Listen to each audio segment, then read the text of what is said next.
to that, which is one of the bigger employer associations, and then I worked for the Commonwealth in the Federal Dewar Department, and prior to that the Department of Industrial Relations. So IR is sort of my niche area.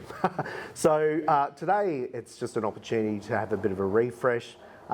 This is sort of what our team lives and breathes most days, apart from general ER advice. We do numerous, assist numerous schools with their enterprise bargaining. Westside was one of our schools that we assisted last time also. So we're just going to give you a bit of an update of where we're at in relation to the cycle of life when it comes to enterprise bargaining, how it works, what some of the bigger subsectors are doing, and probably, I think most things tend to stem in industrial terms from the State Department. So we'll give you a bit of an update there and general wage increases.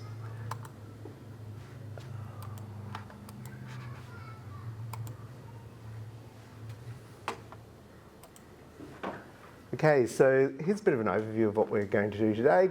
The Queensland sector, where our EBAs are at, timing of negotiations, which is always very important. General wage trends, the Fair Work Commission's recent decision in relation to annual wage reviews. A bit of a recap on EQ, as I said, EQ's agreement and the Catholic EBA. As Alistair quite rightly pointed out, everyone always feels as though they're in this cycle because they effectively are.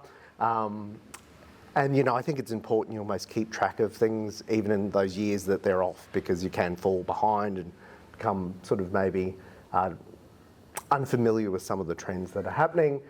Cost of living payments, EQ's EB11, it's here upon us again, and the industrial trends and claims that you'll see over the next 12 months.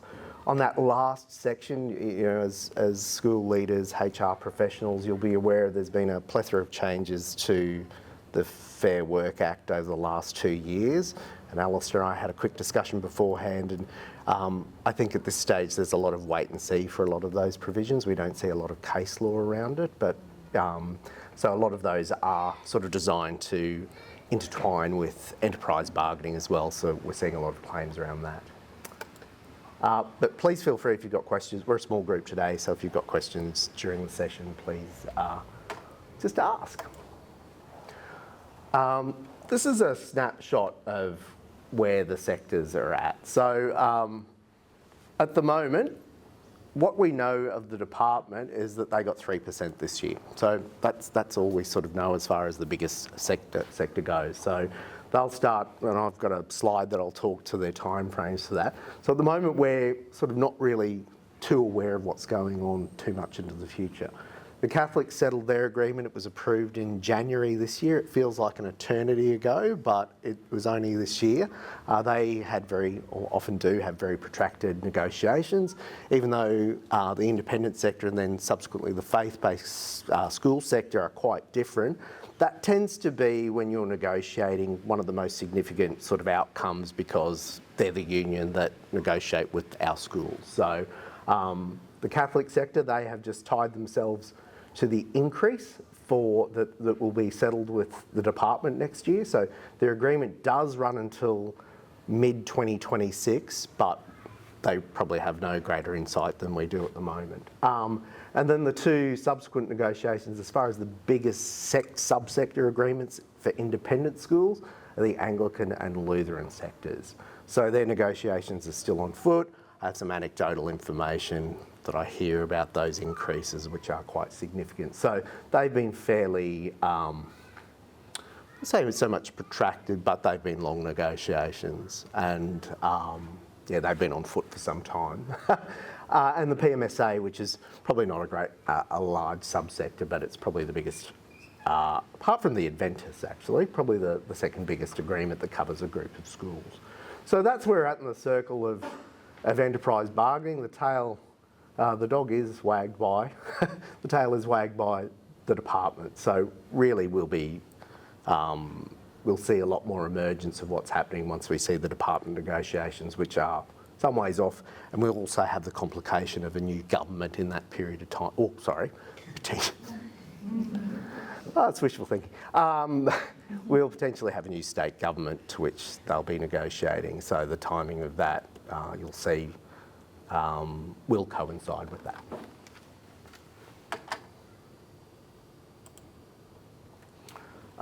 This is the latest information we have from wage trends from the ABS. So they produce industrial wage trends. When I worked for the Commonwealth, we used to have to analyse this data.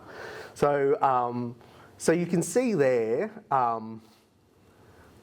the most recent data they have was from the March quarter this year, and you'll see ARWI. ARWI is an annualised, I forget what the exact acronym is, but that was the data that we analysed. It's where you have identifiable registered agreements and you're able to identify what the wage increase is.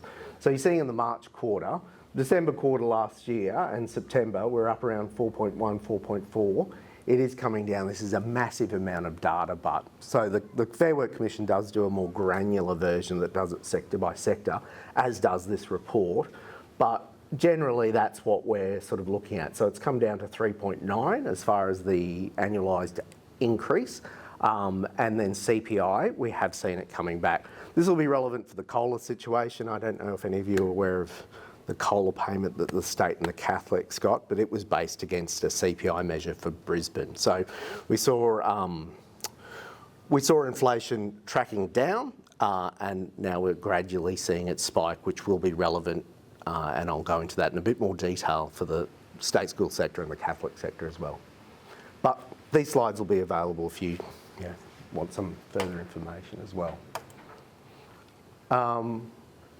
Interestingly, these are the increases we've seen from the Fair Work Commission for award increases over the last 3 years. They're very significant. So having watched enough of these over the years, they tend to land on what Treasury suggests anyway. So the employer associations tend to say, I think I had previous slides, the years I'd done this, they'll say 2%, the union, ACTU will say 7%, and you end up somewhere in between. The government had a statement from Treasury saying, look, we believe the Commission should hand down a decision that protects our lowest paid workers, which are our award covered workers, because they, as you may appreciate, these increases don't apply to enterprise agreements, they only apply to minimum wage and award rates. And really we ended up getting that 3.75%, but those increases over the last 3 years are quite significant, 4.6, 5.75, 3.75. So that's all fairly consistent with what we've seen for wage trend data as well.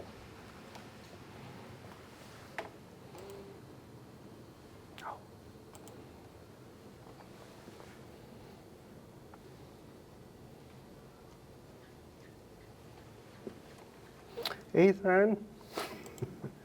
Oh.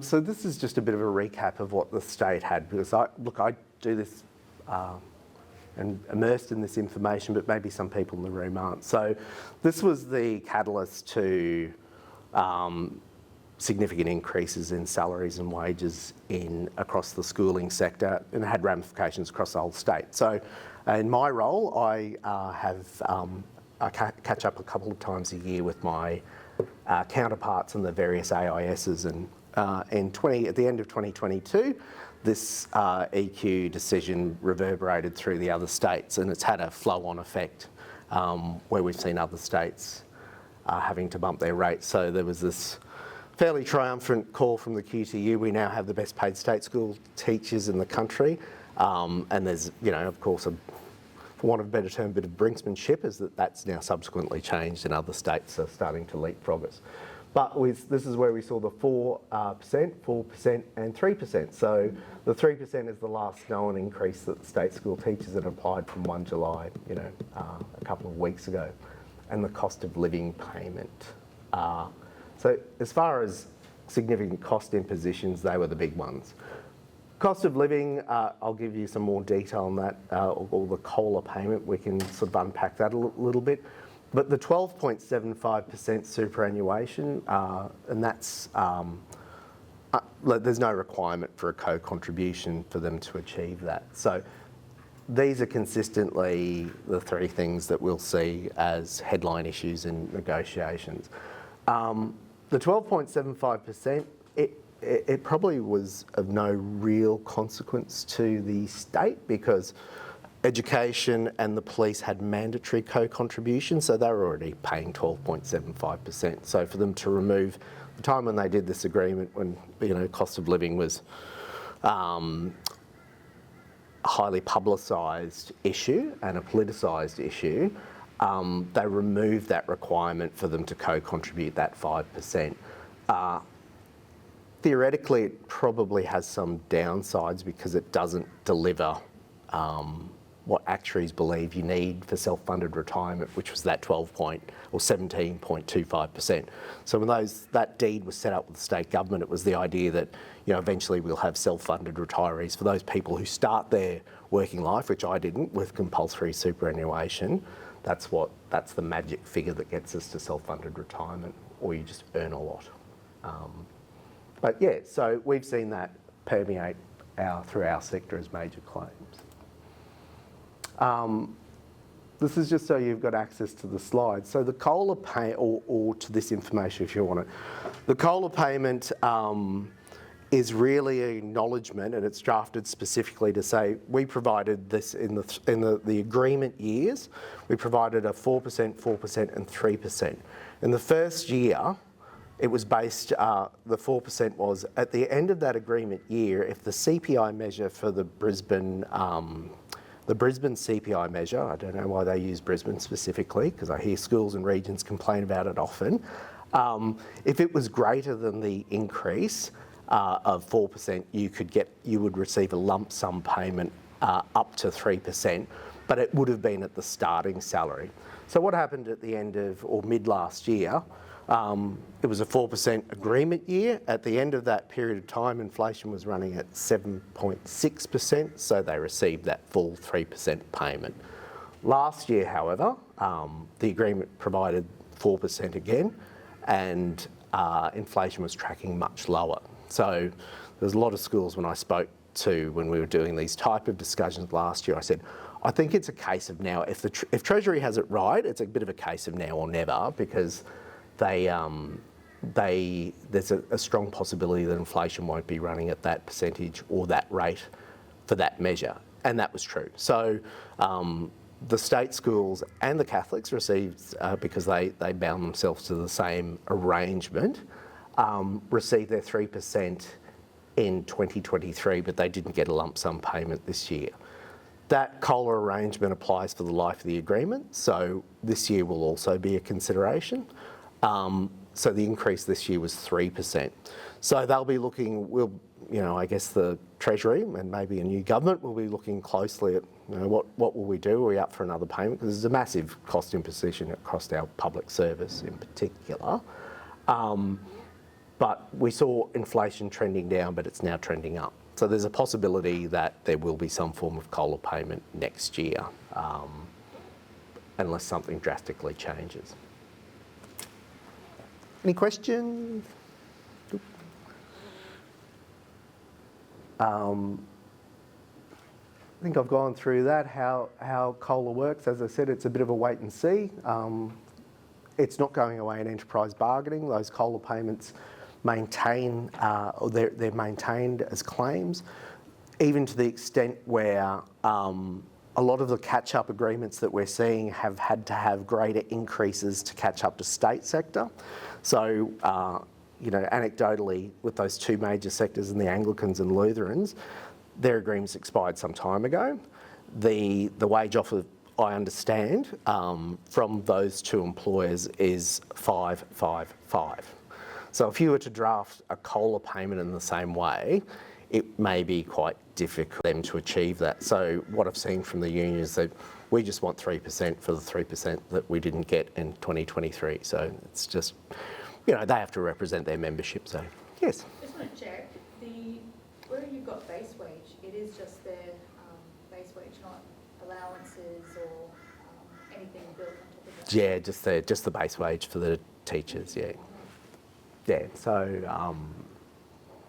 there's in classroom teachers, there's probably not a lot of allowances that would otherwise apply, yeah. So if you haven't seen the figures, this is what it looked like. So, this was sort of, quite shocking at the time. When we said to my colleagues in other states, look, that means by the end of the agreement, a standard classroom teacher, the rates are 123. I said, look, when I started in education 7 years ago, I think I'm now seeing some agreements for standalone schools that, are resourced and struggling with attraction and retention. I'm seeing graduate teacher salaries starting at 90,000. So when I started, I saw agreements where the highest paid teachers were 90,000, was only 6 years ago. So inflation's having its effect, but I think we see it across, I'm sure if you look at the value of your home, if you'd told me 6 years ago my house was going to be worth what it is today, I would have been entirely shocked. So, inflation is biting. So that's what we're sort of up against, and soon to be looking at new figures that will be bandied about for teachers. I've included this slide just so you've got it as well, because one of the significant claims often, or I've not been involved in any agreement that doesn't have claims around positions of added responsibility, or the leadership team, or middle leaders, whatever your school might call them. So that they have a very flat structure. So your heads of program or your heads of faculty, and once again, those sort of rates were often not dissimilar to the principal or deputy principal rates, but now we're seeing heads of faculty, substantive salaries around that 140, 142, and then the deputy principal. So,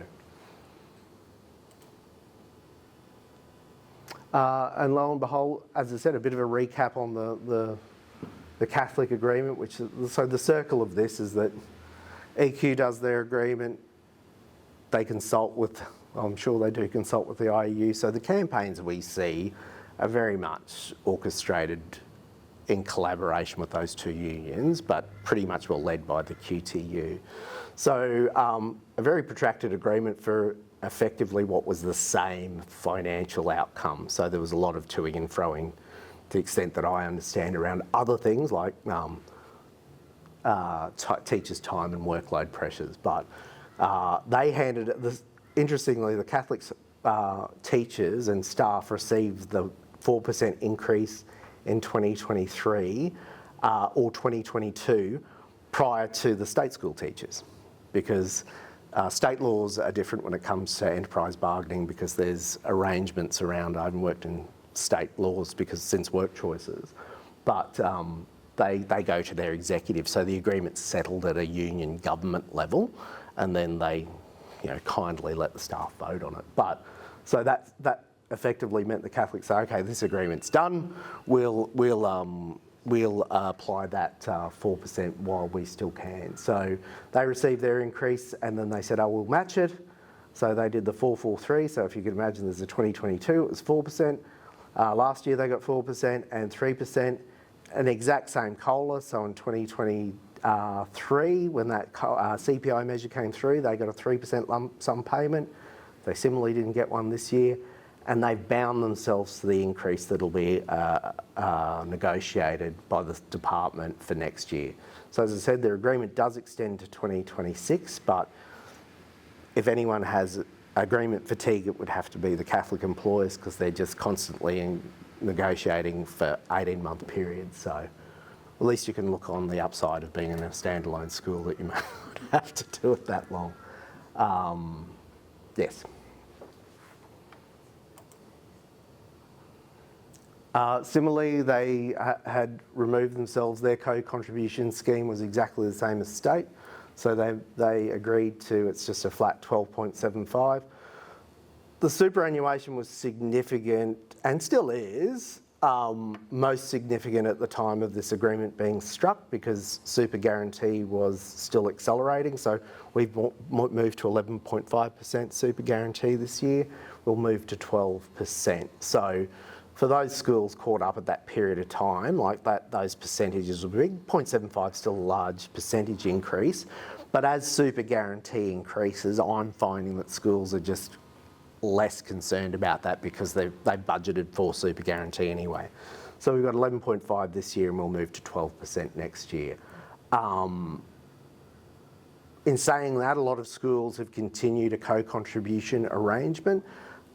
Super co-contribution will be organised at a much higher level in the union movement, so I expected it to escalate a bit quicker when they agreed to this, but the IU were, no, we just want the 12.75%. But that co-contribution arrangement, I think we'll see a jacking up of that. And we do have some schools who have historically had a premium on super guarantee. So there are some pretty resource schools who are just like up around that 15% contribution without any need for an employee co-contribution. Certain measures of being a big employer that match state in relation to finding teachers for regional schools. That's a big part of ISQ's work, which we're working with a number of schools on teacher shortage. You'll be seeing a little bit more on that space there. But, you know, all of this is in the pressure of this, from what we understand is the cohort of teachers that will be retiring. So teacher shortages will be significant moving forward. And these are just a handful of the other things that you may want to refer to when you're looking at your agreements or your arrangements if you don't have an agreement that you might be mindful of. Workload considerations. So, yeah, to the extent that this was probably what would normally protract these negotiations, because the union will push. But, you know, good old joint working party school level arrangements to work out how to reduce time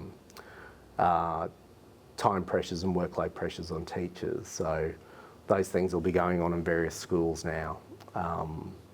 Right to disconnect. So they agreed to a right to disconnect protocol prior to it being a law. So we were blindsided by right to disconnect as being a legislative requirement. It was put forward by the Greens, Adam Bant.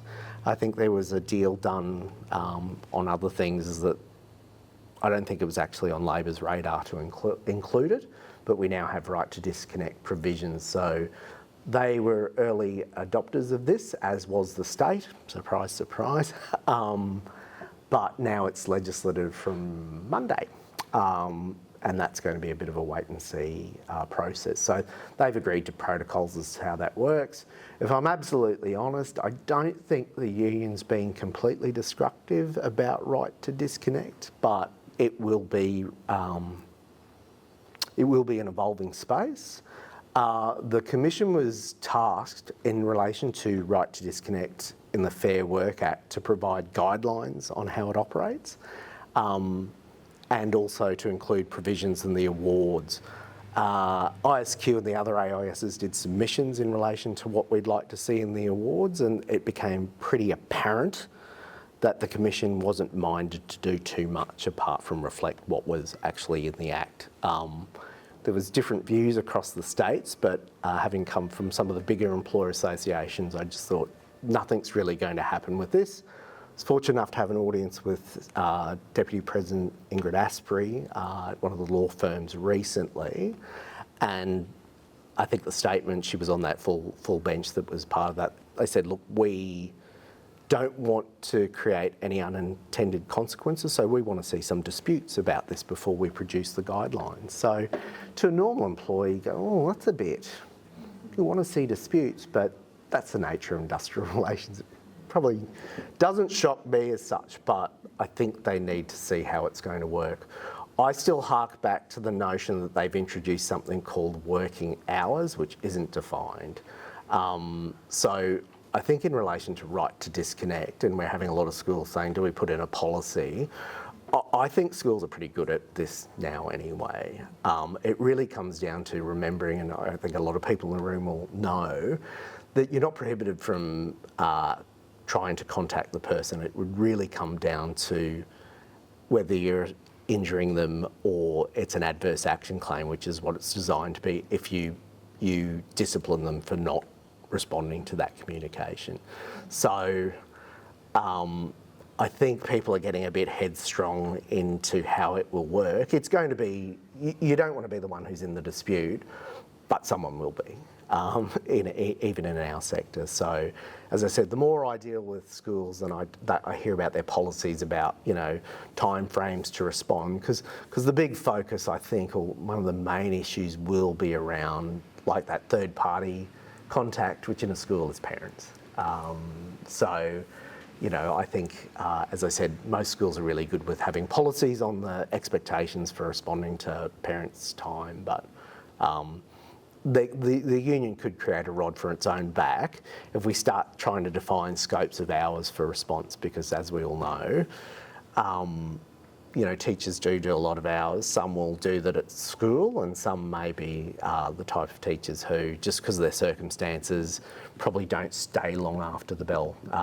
As long as their principal doesn't see them beating the parents out the gate, it's normally not too bad. So that's a bit of an evolving space. The NCCD data, look, I'm not an educator, but I keep hearing about administrative burdens. That seems to be harking back to one of the main issues. So they do have prescriptions around that.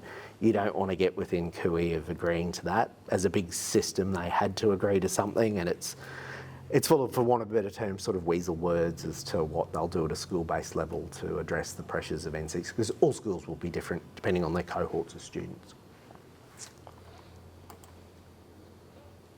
The alternate school officer classification. So where this sits is that I think the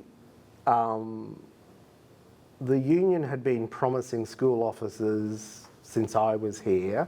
Year on year, we'll address the anomalies of the school officers matrix, but it's always very teacher focused. So the agreements were littered with, in the independent sector, littered with joint working parties to examine, you know, in the last 3 to 4 year, 3-year period, to look at alternate school officer classification structures and assess their strengths and weaknesses, and et cetera, et cetera. My take on this is the union didn't achieve what they wanted with it. So I think the Catholics, faced with having to go 4-4-3, being a big employer, particularly the Brisbane, like, you know, something like the Brisbane Diocese with 165 schools, they would have gone like, there's a massive cost imposition to our budget, COLA payments, and even the resourcing of going through this process is time consuming. So the employers effectively reneged, and the union was quite upset about that. So it's really, look, we'll do the teachers' aids, but we're not going to take it whole hog. So all those joint working parties, they were designed strategically to say, okay, this is a structure, it's tried and tested, and I'll give you all the fabulous stories of how it's so much better. It effectively probably should be, because my understanding of the school officers matrix, it is based on a public service admin stream, so probably anyone who's had to deal with the school officers matrix would appreciate, probably isn't reflective of contemporary non-teaching roles of school officers. In saying that, a lot of schools, it's difficult to understand, and I think the staff always get caught up in, oh, look at the duties, but it's really not about that. It's generally about sort of qualifications and your level of responsibility, those fall. But very arbitrary. I get from a previous life when I dealt a lot with types of electricians, some of those more complex classification structures, they never work very well if there's subjectivity to it. So if I'm a special class, you know, when I worked in infrastructure, and you've got instrumentation electricians, like 1,000 of them finishing off a major plant, it's quite clear what levels of qualifications they have to receive that rate of pay. It can get a little bit more confusing when you have people looking at this going, but I do this, and, you know, I think the nature of schools and school officers, they often, you know, do bits and pieces outside of their normal roles. But look, I think it's an evolving space, and eventually when the worm turns, yes, it would. In saying that, look, I think you know, we're talking about level 2 and 3 teachers' aides. A lot of the independent sector, when I see their teachers' aides, the teacher aides are classified much higher than the Catholics tend to.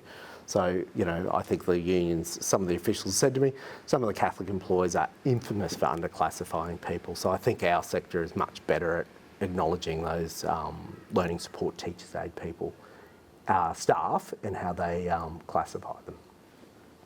But that's not going to go away in a hurry. And they're just a couple of things that we had. So timelines for EQ. I had to beg, borrow and steal from someone who knew someone who was a teacher in the state government who was a QTU member to get that, because it's a bit of a secret society. But it sort of follows what we saw last time from what I can see. So they have these, under state laws, they have these statewide branch meetings, which I think the independent union call chapter meetings. It's not dissimilar. Their branch motions closed and were submitted to the QTU, that's my error there, QTU executive on the 14th of June. The executive get together and make decisions about what amongst these motions are something that can be categorised into their areas of interest, and then they'll spend the next 6 months, what is it now? No, until December, trying to determine what the claims are. So we don't really know what they are. So I'll do my best to sort of keep.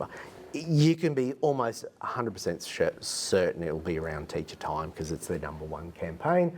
Then under state law, state or public sector industrial relations, the union write to the General Secretary or the Treasurer in the Department of Education saying they want to start the negotiations.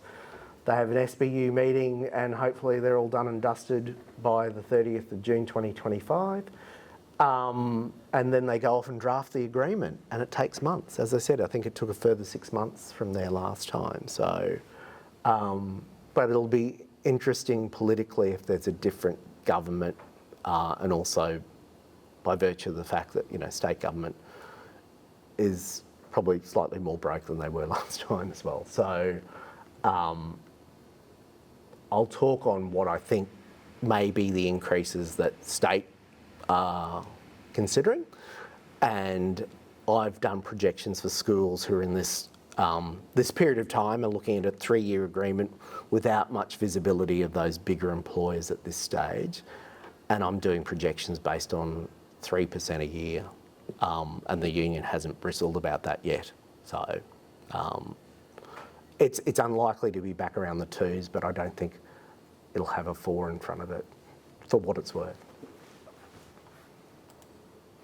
So I did some projections on what that'll look like assuming a 3%, because this is what we're doing with a lot of schools when you're looking at, when we do planning for enterprise bargaining, because, you know, what does it look, because the union is very good at providing this information to the teaching staff particularly. So that's what 3% will look like. So always good to look as far ahead as possible, but you know, that's like lead teacher rates at 156,000 by the end of that.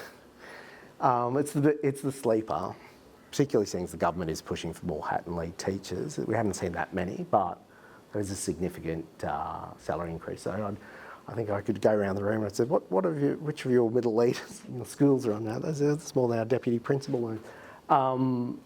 But that EST2 rate, which is still, systems are slightly different, but this will be commensurate with what the Catholics call a experienced proficient teacher, but they still have some low-level application process. But by mid-2027, it's 134,000. So, but even next year, like I'm sure you're looking at, so well, because most schools that I deal with, 70 to 80% of the teachers in your cohort will be of this level of experience. So that's sort of the market demand that you'll be looking at as far as teacher salary goes, assuming a 3% increase next year.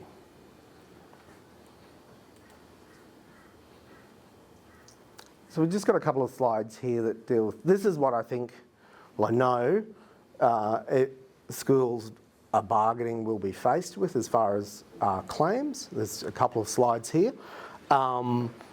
And if not, if you've been fortunate enough not to get caught up necessarily in the enterprise bargaining hamster wheel, these things reverberate and come through your school anyway as general entitlements for teachers.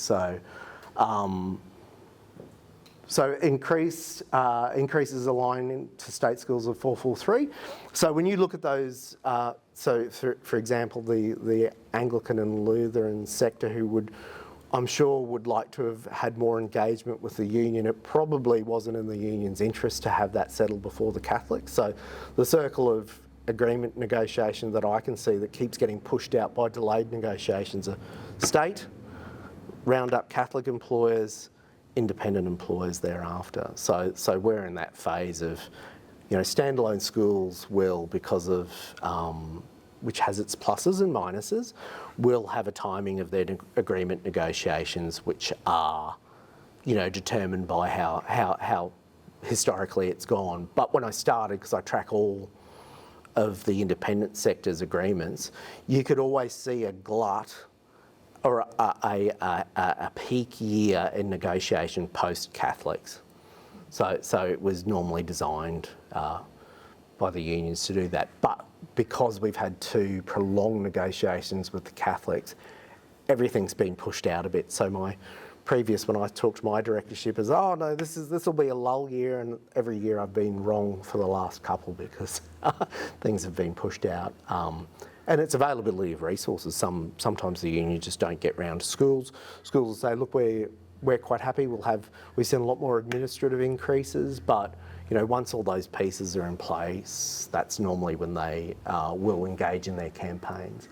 So the 25, 26 claims, it really comes down to, like, those headline numbers are important, but the real numbers are also very important. So what we've seen is, that EST2 always had an asterisk when I talked about this previously, because that was the one we were blindsided by prior to the last agreement, where it used to go senior teacher, experienced senior teacher, and at the time the union said, oh, we want 3%. The state government had a wage policy of 2.5%. So I politely would say, well, how do you achieve that? Because there's a state government policy that can't be beyond 2.5%.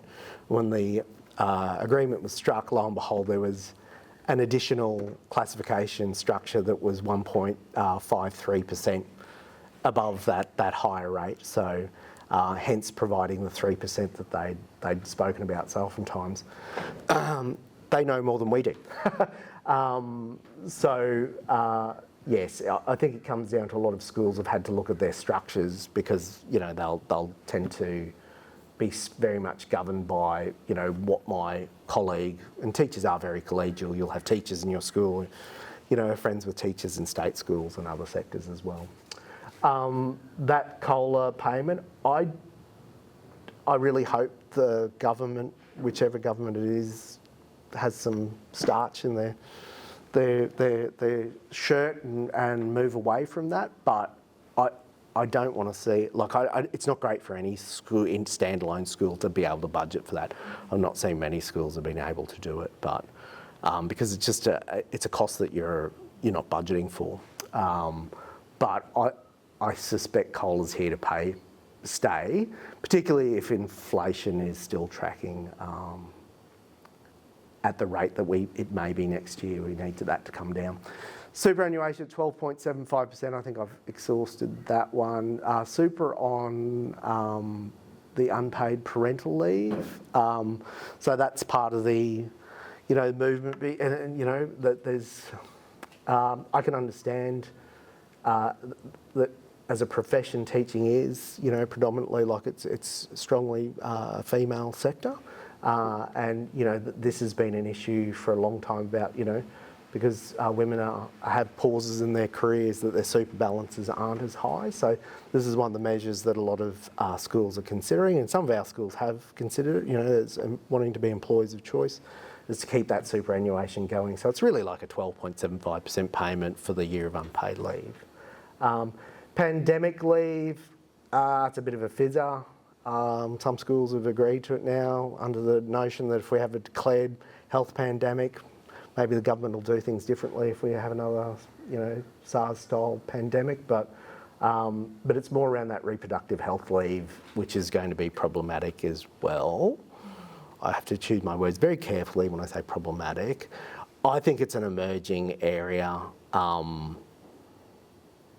that will be interesting. I haven't even seen, so the state government have agreed to this, so it's 10 days of reproductive health leave per year that doesn't accumulate, but it can be used prior to the use of your personal leave.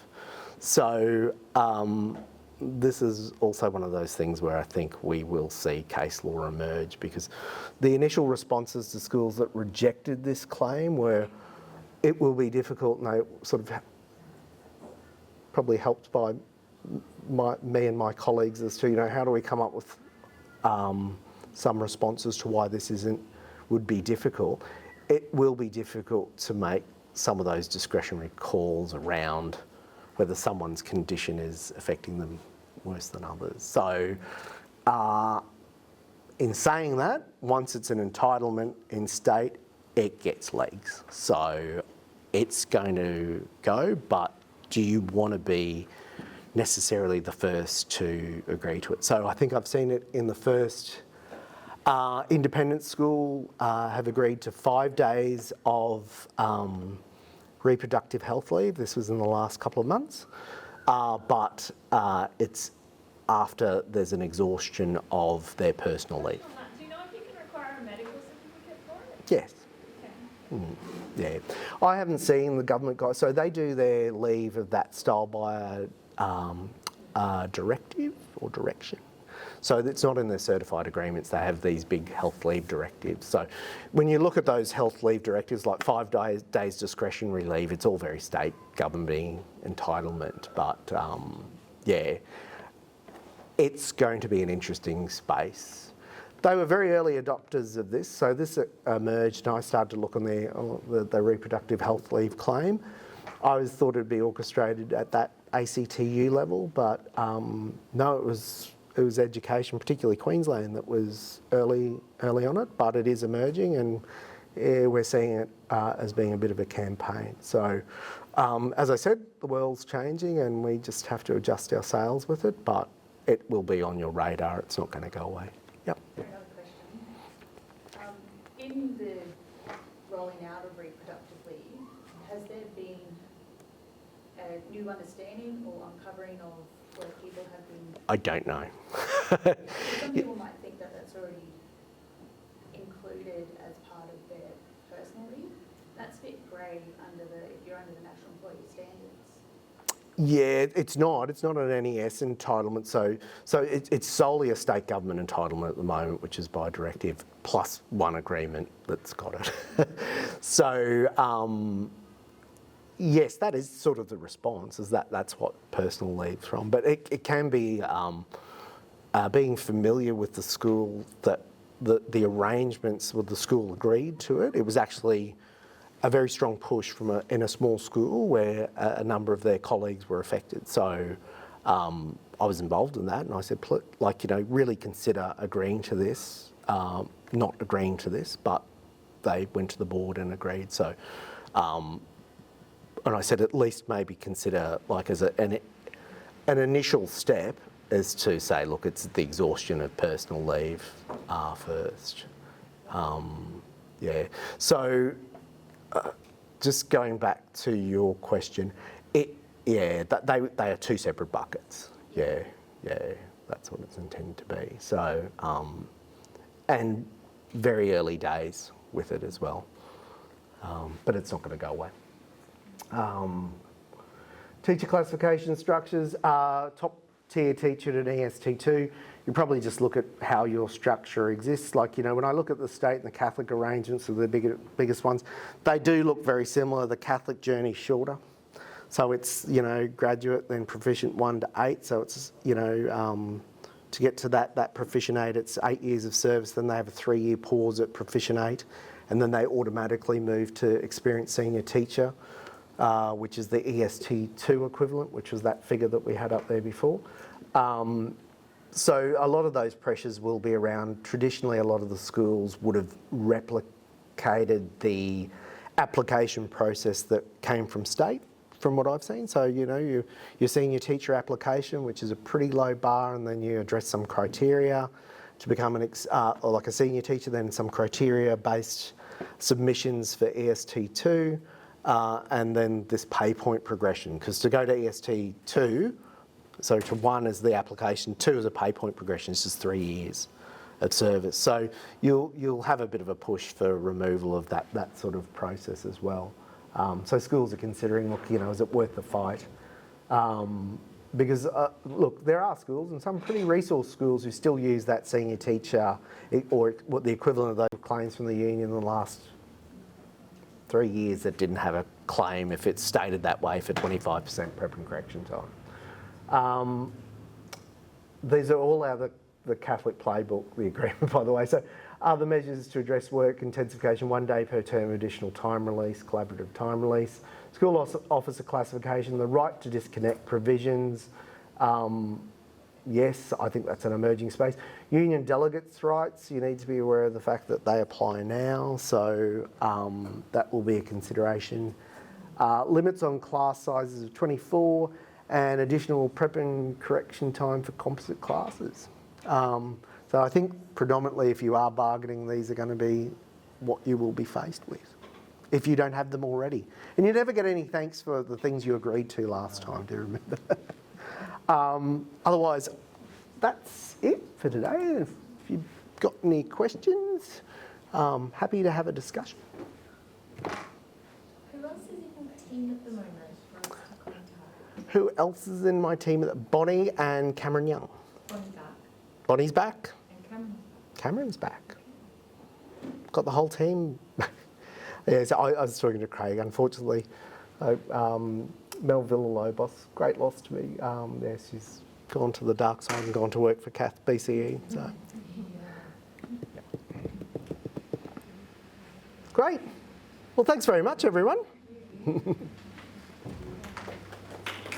No need for applause, but thank you, very kind. Thanks very much, Peter. And, Thank you, Alistair. Just a small gift. Oh, thank you. So pleased to introduce now Chris Mills. Chris will be well known to probably many of you. He's one of the directors at Newman and Turnau, specialising in dispute resolution and litigation. That's the team that he leads. I've known him for quite a number of years and worked with him and also worked against him on various matters, which has always been a joy. So he's an excellent practitioner, and I'm sure you're going to enjoy this session that he brings to you, talking about policies, people and practices. So thank you, Chris. Thank you, Alistair. Morning. So there's a couple of things. If you've ever had any advice from me before, or if you haven't, you might have heard of it. I always talk about 3 Ps when you're dealing with lawyers. Because often when you engage lawyers will look at policies, lawyers will look at the law, lawyers will look at your constitution, but they might not necessarily think about your people. They might not necessarily think about practices. So they'll make sure that you're compliant. They'll do a good job of that. They'll hold you to that. But sometimes compliance isn't the be-all and end-all. And for some of the reasons that I'll highlight through this session, I'll show you that that's probably not good enough moving into the future. So, I'll give you a bit of an overview of what I mean by the 3 Ps, the people, policies and practices. Once we move into that, I've actually done up a hypothetical, different to my usual approach perhaps, but we've got a few things in here that perhaps aren't my finest work because they're hypothetical, but I'd like to have a discussion, and if everyone could come back to me and give me a bit of feedback on what you think of the stuff that I've put into this package and talk through how we can make it better. That's kind of the exercise that I wanted to do today. Benefit of this is Frank's unfortunately unable to be here as well, but I've tried to work this into an investigation scenario rather than the other kind of scenario I was originally going to do. So hopefully you can give me some feedback on the investigation process and we can talk through what could be done better using the 3 Ps rather than just the compliance. So my first P is people. When we think about people, we think about, well, the one that I haven't put up here is recruiting, right? We always try to get the right people in the door in the first place. That's a pretty good method. It doesn't always work. Every now and then you get somebody that you're not terribly happy with, even though you've done that. Maybe they present well in the initial sense, and then it doesn't play out properly, or maybe one of these things causes them to not perform the way that you'd expected them to, in which case there's something you can do about it. So fortunately for us as well, there's an enormous amount of research out there at the moment about what makes people productive at work. And happy at work, productive at work, not getting into fights with people at work, all of that sort of thing. And obviously the nice little incident we had 4 years ago has led to a lot of people inquiring how can we make sure that we're making workplaces good, because as you're probably aware by now, those schools have probably remained fairly consistently at school. There's a lot of places now that are being pulled back into the office. So the New South Wales Public Service, I think the week before last, all got given the directive, it's time to come back to the office. And there's a lot of places that are doing that now. The reason for that is that they've started to find that the productivity gained by working from home has tapered off. Partly because life has gotten back to normal. So when people were doing nothing else, they actually saw considerable increases in productivity from work from home. But now it's tapering right off again to the point where they're bringing teams back into the office. And there's a few reasons for that, but one of the big ones is actually continuing to foster a team dynamic, because we see productivity go down, individual productivity go down, along with the team dynamic as well. So, so these are important things.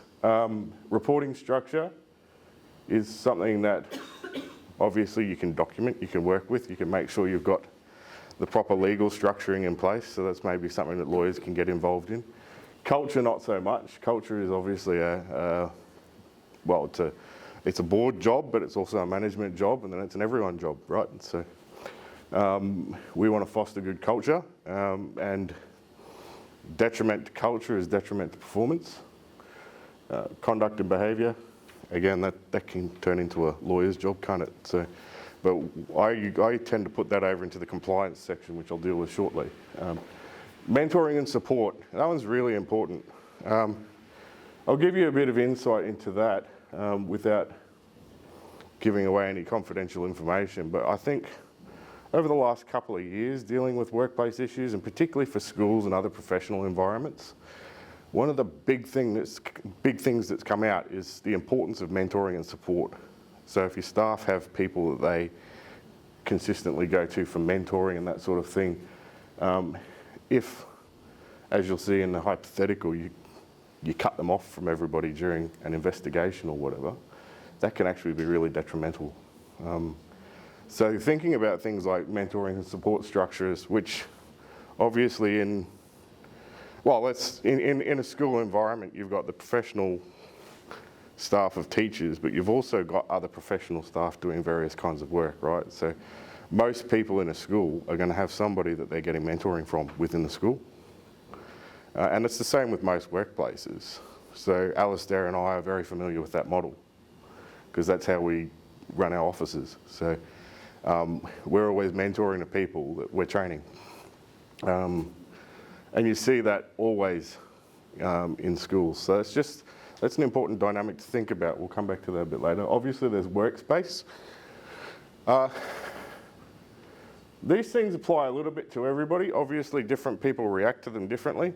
Some people you could shove into a concrete cubicle on a milk crate and they'd be happy. Still productive, do lots of work. Other people, it's like the lights are flickering or something like that. It'll get to you after a while. And the more stressed you are, the more that gets to you. So balancing all the other stresses is important to make sure that that doesn't actually really deteriorate the quality of the work, right? And then obviously, if you move over to people who might be on the spectrum, something that I've commonly seen is people come and say, I'm on the spectrum, I can't have that thing going off, the urn. I can't have the lights flickering. I can't have the wrong kind of light, too much blue light. It's distracting. They can't filter it out. That's the way they sort of describe it when I've seen it come up, right? So that's an important thing, because that's going to make them agitated and affect the team. So things like that to think about, right? Skills and expectations. So this is more your recruiting thing, I suppose, your recruiting side, but there's professional development, there's how you're building soft skills. What would you say, personal development are you taking the staff through as well as professional development? How does that foster a good team? And then lastly, you've got resourcing. So these are the things that I'm talking about when I'm talking about people as much as recruitment. These are all things that I think are increasingly becoming the subject of legal obligations. So just to highlight some of that, this is I can't remember the date of it, it was recent, it's a Gallup poll. 8.9 trillion lost globally on low engagement, on GDP due to low engagement.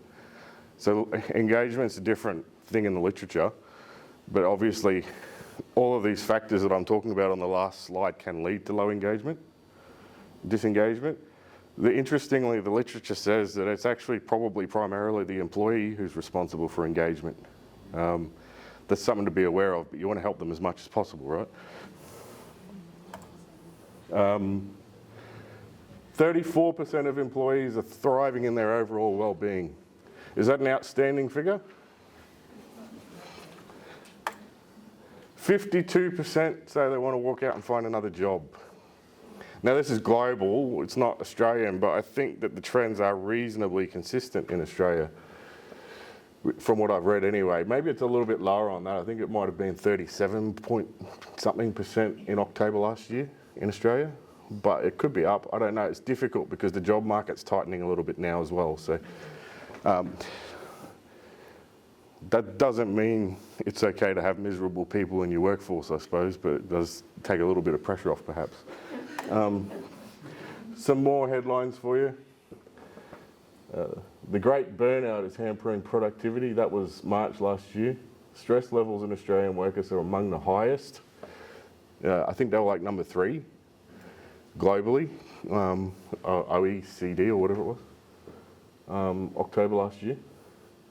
Then we've got a few things here. We've got 18.8% of all serious claims for work pressure were from workers in the education and training industry.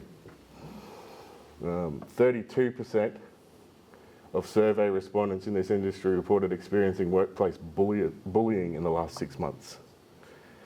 33.8% have very high or high levels of psychological stress.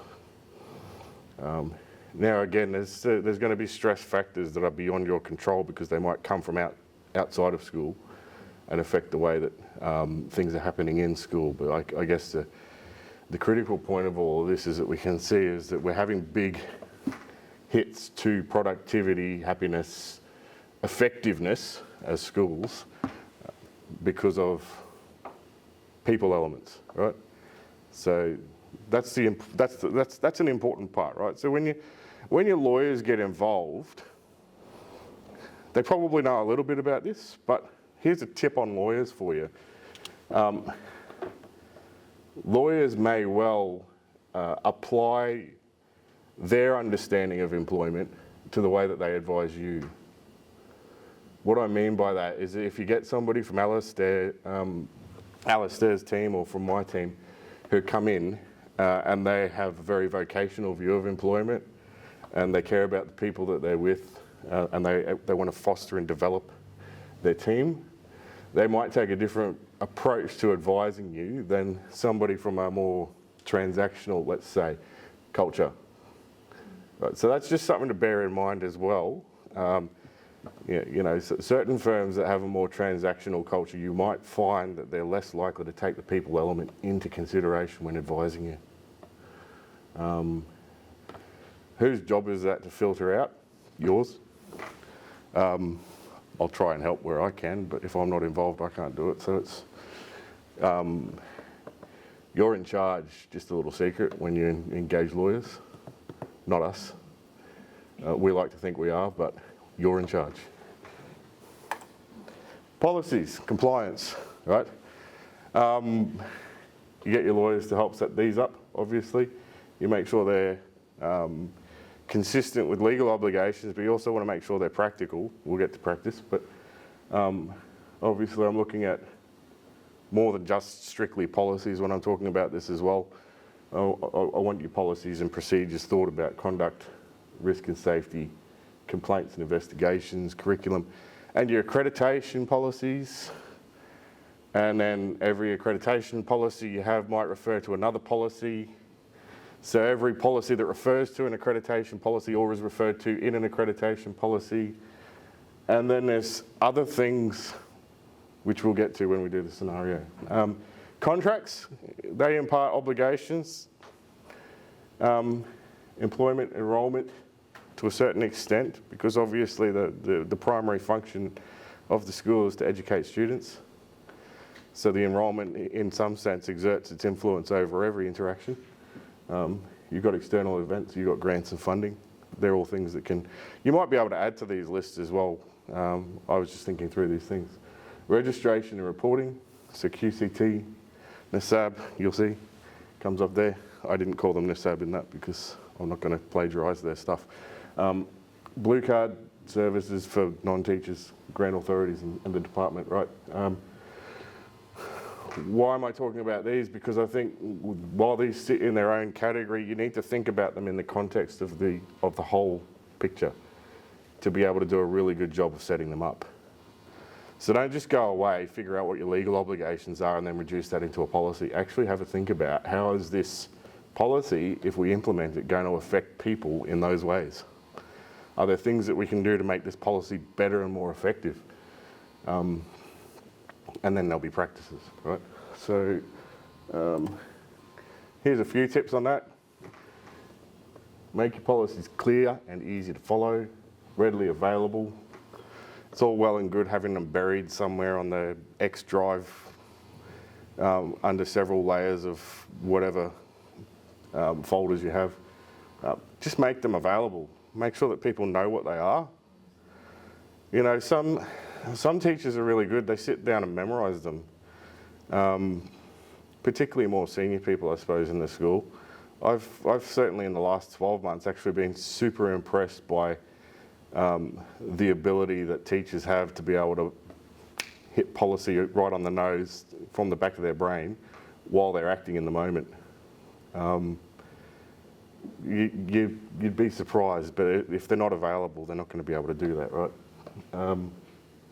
As long as necessary, but as short as possible. Long policies are so unhelpful, as well as a million policies, right? Think about how you can consolidate policies down.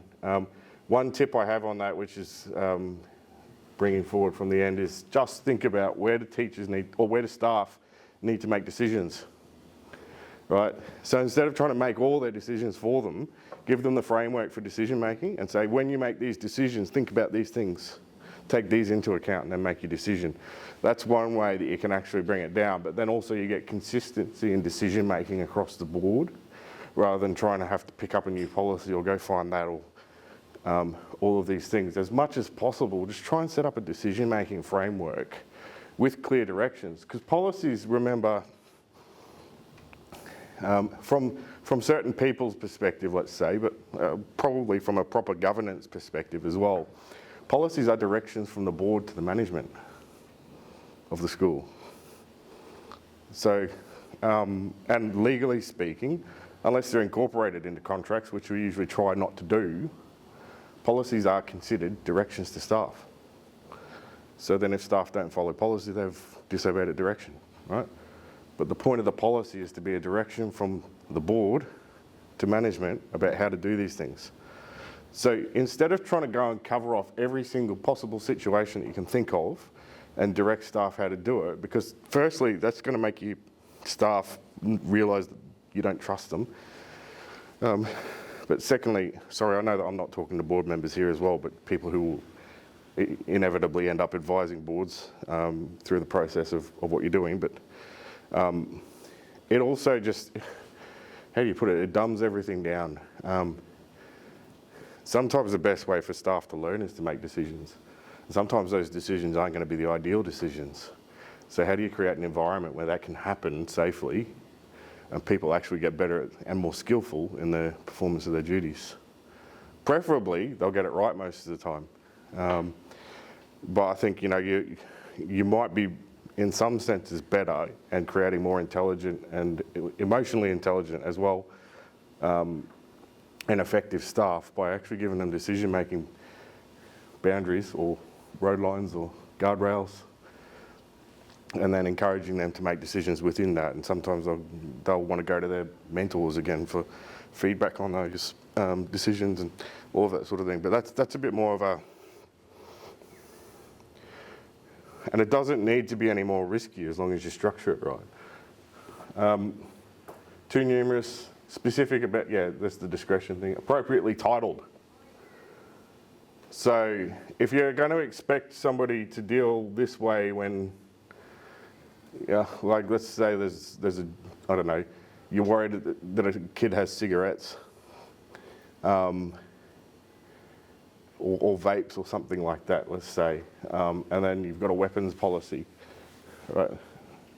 And then do they really know that they've got to go to the weapons policy to find out how to deal with vapes? I guess vapes is a thing at the moment, right? So think about the title, make sure it's right. And practical. Will it work? How hard is it to make it work? Human element. This came along in 2022. Psychosocial risks, psychosocial hazards, sorry. The requirement to manage them. So obviously these things arise from the design or management of work, a work environment, plant at a workplace, workplace interactions or behaviours. Interactions or behaviours, pretty important. Management of work, pretty important. I'm going to get to this point a bit later, but it's not necessarily the case that reasonable management action will excuse you from this.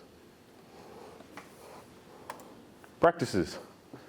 Doing what we say we'll do. Identifying and describing what we're doing. Here's something really important. Often in Christian schools, there's a whole bunch of expectations that are placed upon staff that nobody's written down anywhere. They're just cultural. So for example, if you're setting up your employment contract and you want to say it's, and because the Anti-Discrimination Act doesn't seem to be changing yet, and you want to say that it's an inherent requirement or genuine occupational requirement that the person who fills this role is a Christian, you want to actually create some obligations that make it a genuine occupational requirement, right? So we all know that Christian staff have a mentoring function in schools. How do you make sure that that's actually in the contract? That's identifying and describing what you're already doing. Think through things like that that are so obvious that it kind of goes without saying. It's like if a parent wants to come up to a staff member and pray with them, does your contract say that that's an expectation? Now obviously have some reservations about the way you do that, but thinking through these things, if you actually want this to be a genuine occupational requirement, you need to make it an obligation in the contract. So the contract needs to say, it's a genuine occupational requirement because we require you to do this. Right, that's the step that you need to make to really cover that off. Now obviously as well, overdoing that can get you some bad publicity. So you do need to be thoughtful and careful about the way that that's rolled out. But there's nothing wrong, I think, with actually, establishing your claim for it to be a genuine occupational requirement by making sure that you've thought about why is it a genuine occupational requirement and laying it out. That's just another practical tip there. But so that's practices. This is why it's important. Trust, cohesion within your team, confidence in management and the board. That's pretty important because if your staff are thinking that they can't have confidence in management and the board, they're not going to report things up. I can speak for myself here as I encourage my team to come to me with mistakes, but I also tell them about some of the stupid mistakes that I've made over time. Every opportunity, I sit down and talk to them about all the mistakes I've made in my working career because I want them to be confident that they can come to me with a mistake and that we'll work to fix it rather than punishing them for it. Punishment might come, but it's probably less likely if we're able to get in and sort it out. And you need that kind of environment because otherwise if it gets covered up, it gets buried. If it gets buried, it turns into a royal commission. Let's go to our hypothetical. So stage one, we've received a letter from the accreditation body for the school. It's gone to the school board. Oh, sorry, I'll wrap that up. I personally think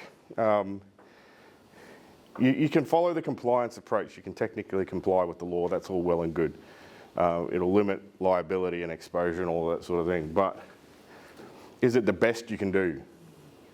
Because the best you can do is to maximise the use of your resources by making sure that you're delivering the best possible outcomes you can.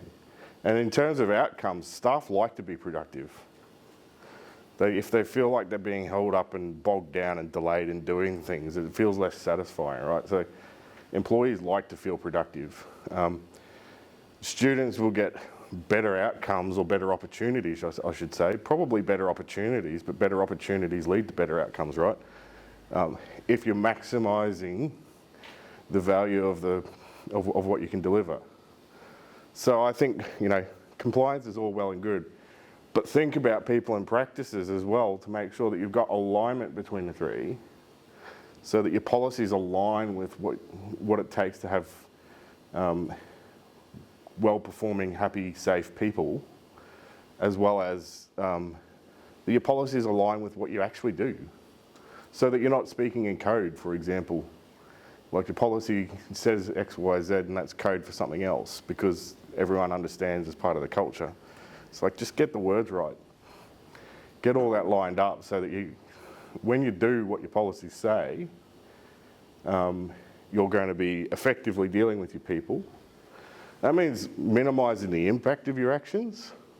Sometimes your actions, your compliance actions can have significant impact and don't always need to have as much impact. And that's what we're going to try and work through here, is see if we can problem solve and troubleshoot ways that this scenario could actually have a reduced impact on the way that staff are dealt with. So that's why I want to talk about the 3 Ps at the beginning of that one, because I want to say compliance is important, but it's got to be in the context, and this is where you all come in, of making sure that it's people friendly and it's practical, right? Stage 1, your letters come from the accreditation body. Upon reading the letter, the board referred the matter to solicitors. You'll see why in a sec.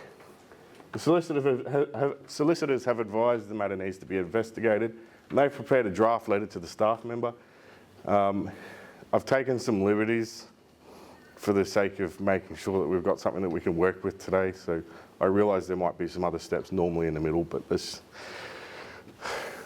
get to the issues and just remember the truth is often stranger than fiction. This is all anonymised, but seriously. You've not heard about the incident described in the letter, so can we read document A and then document B? I'll give you a moment on that.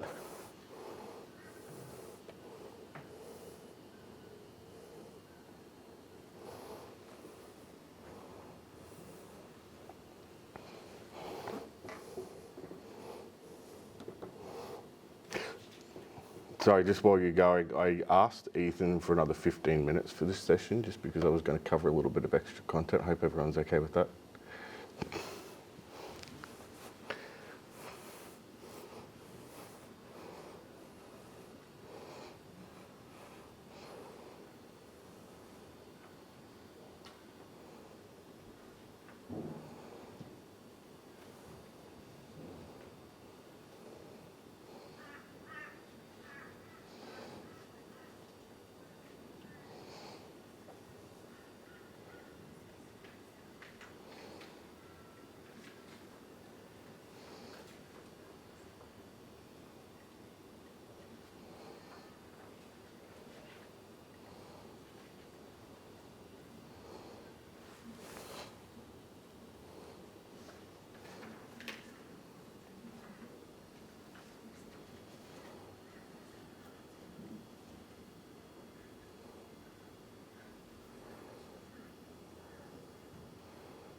Right, now please don't use those as templates because they're rubbish.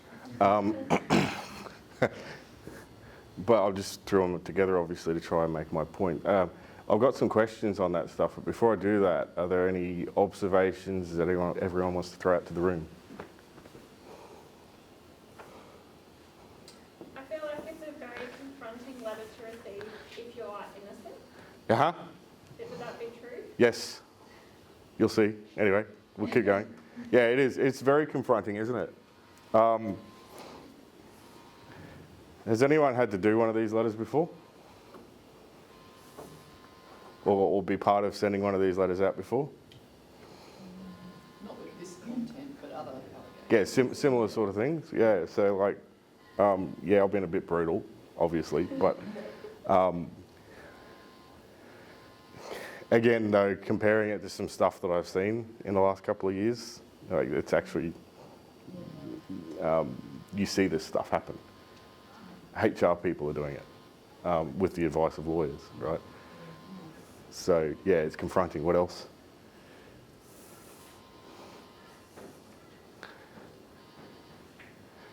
A couple of observations. Does our accreditation body tell us the source of the information that they've received? Can our accreditation body tell sending that letter to the staff member? I think we've said it's confronting. Sick leave, stress leave, 100%, Yep. they're not covered.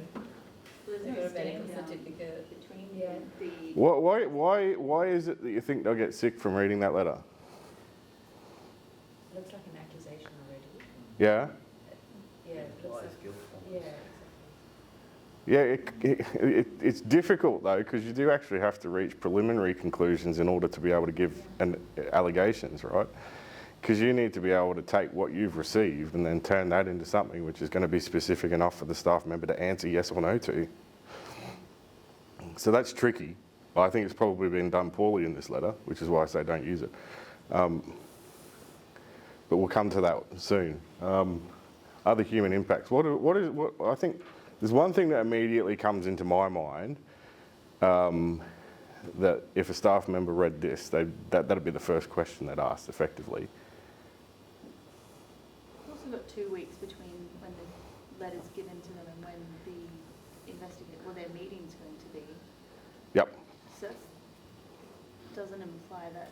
Did I make a mistake on that one? No, I'm saying there's 2 weeks. Why would you wait 2 weeks to have? It's probably because I originally had the letter dated differently, so that's Oh, sure. that's a typo. Sorry about that. I was going to say like the next few days, but yeah. Sure. Good pickup though. Is it that there's an assumption that the school automatically agrees that they're guilty? I think there's a bit of that. It's like the first thing the staff member is going to do is say they want to fire me, aren't they? Yeah. And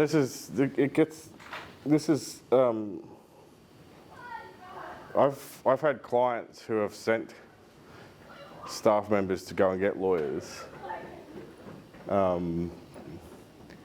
just so that they feel safe and protected in a process, right? And then they go to the lawyers, and then the first thing the lawyer tells them is, oh, they want to fire you.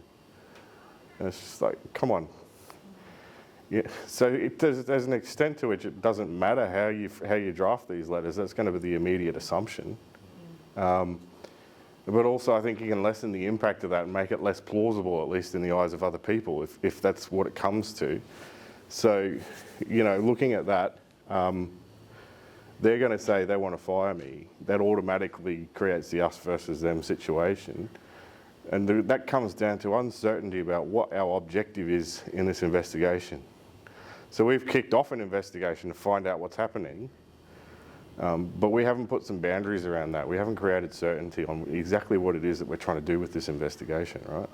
So the other thing is, note we've got this letter in August, and this thing is said to have happened in December last year. So I've got some questions on that, I think. Is it? Oh, here's a couple of things. So I've told you the accreditation body has to contact the school. That's just part of the process, right? That doesn't mean they're right. In fact, I've seen them write some of the most outrageous stuff to schools that's just completely disconnected with the thing. And that's because they can take these complaints, right? I don't know if they're anonymous or not. I think some of them do have that option. But they don't have the ability to test the complaints against the real facts. That's why they're sending it to the school to say, hey, do we need to be worried about this, basically? That's kind of what we've said in that letter. And do we need to be worried about this? Is this something that you've got under control, in hand? Is it right? They'll usually at least start with that. Right, so your first question needs to be, well, is this right? Is this really what happened? We don't have that in this. We haven't got that initial inquiry of actually, is this right? Also, you haven't heard about the incident. It seems like a pretty full-on incident to have occurred without you hearing about it. So what could that mean? Well, one is it didn't happen, or two is it's been covered up, or obviously the cover-up theory is pretty scary. So, you know, those are two possibilities. We don't know which is the possibility that could be accurate, so that suggests to us that we should, in a careful way, let's say we'd approach it in the way that is in alignment with the better scenario, but so that if the worst scenario is true, we've got the risks covered. Does that make sense? So another line that I always give to people, and they probably get sick of me hearing it, but it's always treat people like they mean well rather than like they don't mean well. Because if you treat them like they mean well and you continue to treat them like they mean well even after they've reacted poorly, they will eventually give you all the evidence you need to establish that they don't mean well. On the other hand, if they do mean well and they're just sort of they're mistaken or you're mistaken about their intentions and you continue to treat them like they mean well, you can actually turn things around. So like, I think that's a good thing to remember and a good approach to take, but it takes patience. I think just on that, when I read this letter, it's not signed by the person who's, like, there's no signature at the end and back, you know, who's kind of sending it. Yep. And it doesn't feel like it's being sent from a person to a person. Yep. It's, it's just really clinical, like, Yeah. there's just no, dear so-and-so, I'm writing to inform you that we have received some Yep. allegations. We would like to meet with you on this date, you know, and a thing underneath there that says, please give me a call if you'd like to discuss this further, or Yep. you know, if you have any questions. It's kind of written in a way that doesn't actually kind of lend itself to what you're kind of talking about there. Yeah, that's right. I think that's right. The human approach. Well, obviously, if you're getting a template lawyer from a letter, template letter from a lawyer, there's this sort of expectation. Well, I can't go fiddling with what the lawyer's done, and maybe you shouldn't. Let me say that we are trying to protect you after all. But you can go, hey, lawyer, you haven't thought about the way that this person is going to respond to this letter. Here's what I'd like to include in the letter, and here's the way that I'd like to do it. Can you give me some feedback on that? The other risk, I might add, by the way, is if you go and engage lawyers and then you clam up and say nothing. We'll come to that shortly, I guess. So, can you expect to take disciplinary action in respect of an incident that happened 9 months ago against a staff member that has performed well ever since? That's a question to ask. Now, in this case, we're actually really worried about child safety here, and one of the possibilities we identified before is that this could have been covered up. So if that's the case, then yeah, you probably want to leave that option open. An alternative is, I suppose, think about, like, well, if it's been covered up, maybe it's the cover up that you want to take disciplinary action on. We don't know enough yet at this stage, I suppose, so we're not going to go making guarantees at this stage. But have a think about that at an early stage. Like, if the kind of complaint you're getting is a bit sort of on the milder side, and this is a staff member who's been excellent, why don't you think about telling them, we might need to report it to QCT, or we might need to do these other things, but we're not taking any disciplinary action against you. We have a need to respond to these people. We have a need to do these things, that things. That's why we're asking you these questions. But we're not looking to fire you. We might have a chat with you after this as well. We might think that you could have done better. If that's the case, we might talk to you about that. But we're not going to fire you. We're going to do everything that we have to do. We're going to report to the people that we need to report to. But we can tell you at the end of this, dismissal is not an option based on these facts. Make sure that clarification's in, right? So have a think about that, because that's something that can actually take a whole lot of fear out of the process. And fear is like your worst enemy in these things, because it's what causes people to act irrationally. So how am I going? All good. Right.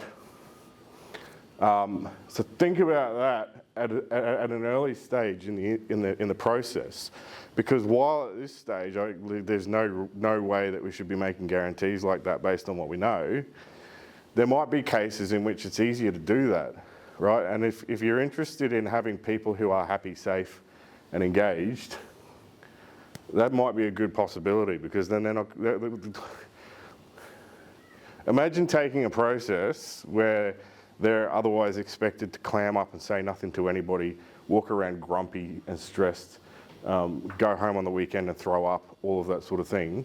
Taking that process and turning it into something where they go around to all their friends at school, their colleagues at school, and say, hey, look, they dealt with me really great on this one. I'm really pleased with how they did this. They were so transparent. How much does that take what could be a really bad process and then turn it into something which actually could build your team? Just a couple of alternatives there. Preliminary review. We heard of that? Anyone got that in a policy? Do you know what your policies are on that? Preliminary review. What are you going to do to do a preliminary review of an event like this? Any ideas? Who's got the software where you record everything that happens in the school? Yeah. Go and look at that. Right? Maybe not all HR people have access to that, or do you? Or? Yeah, but we can request. You can, yeah, okay. So you get access to that and see if you can find documents, right? Is everybody online with their recording, or is there like a hybrid, like, I've tried to go all online with mine now, but I know that there are still some schools that do things like jot notes down and then get people to transcribe it into the electronic system. They're pretty behind. We'll come back to that. That's a people issue, right?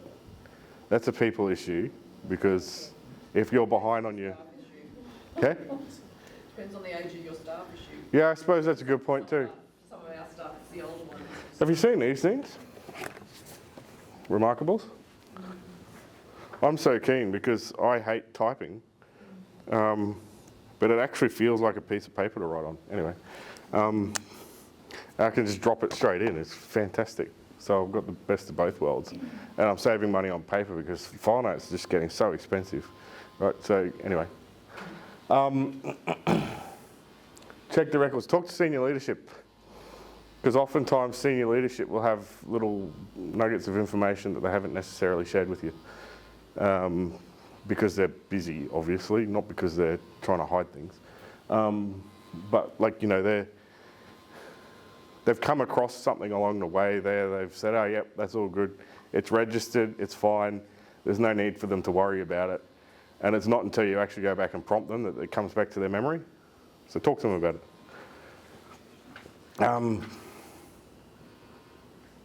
Yeah, consider at what point you can start telling the staff member that you're excluding certain outcomes. So not now, I don't think, but you'll find out maybe that if we had done a preliminary investigation, we might have been able to do that now. But we got let the staff member discuss the investigation with someone he trusts. So normally, I think in that one we've said you're cut off from everybody. All right, that's really difficult because why? Do you know why we're telling them? Well, there's two reasons really, two big reasons that we're trying to cut them off from everybody. Why is that? The first is if we have other witnesses, we don't want them talking with the other witnesses about it because we don't want them contaminating evidence. That's the lawyer's position on it. If this ends up in court, we want clean evidence. So we don't want people to have gone around and talked to each other about it. Now, it happened 9 months ago, or 8 months ago, whatever it was. So that could be a difficult thing to control at this stage. But we like clean evidence as lawyers. So that's why we say don't talk to other people. But that doesn't mean that there are people that weren't involved with it that they could talk to. The other thing we like is that if somebody's got to make a decision at the end of the day, we don't want the decision maker to be biased. So that's another thing. So have a think about, though, whether there's somebody that they could realistically have who might have a mentoring position with them or something like that they can talk to, who's internal, who is actually somebody who means something to them and isn't a kind stranger. PTY Ltd. So think about those sort of things, because that can actually make a big difference. Sorry, the third point is that we want confidentiality. So like these things are all at allegation stage. We don't want people going and spreading rumours effectively. So that's something we're really concerned about, is keeping confidentiality. It's reputational issues, it's staff morale, it's all of that sort of thing. It doesn't mean there isn't somebody that they could talk to that you could bring into the confidentiality bubble, right? Think about that, whether it's really necessary to cut them off from everybody or not. If you've got some ideas around that, then you can go to your lawyer and say, I don't think we need to cut them off from everybody, I think we can do this. See what the lawyer thinks then. The lawyer might say no, but at least you're taking the 3 Ps into account, right? You're trying to do the best job of this that you can at that point. And make sure your lawyer tells you why. Some lawyers don't like doing that, they just like to be the expert, but look, I'm more than happy for you to ask me why. Next. Work cover might refuse to accept a claim because it considers you've taken reasonable management action, but that doesn't mean that you've done all you could. Right, so there's two senses in which I'm talking about that. There's obviously the regulations requiring psychosocial hazards to be managed, but there's also just, are we doing a really good job of this? Because like I say, a really good job of this could actually make the school a better place. It can turn around what's a catastrophic situation and actually build rapport, right? Stage 2, let's read C and D, because the staff member's gone off sick now, predictably, lodged a work cover claim, engaged lawyers who have written to you and aren't terribly happy, and are perhaps more articulate than some lawyers might be in similar circumstances, but that's all right. And because of the inability to talk to a staff member and get the information, there's a written response that's been shot back to the accreditation body. So read those two, and then we'll talk about that. I've tried to keep them all short for you as well. So.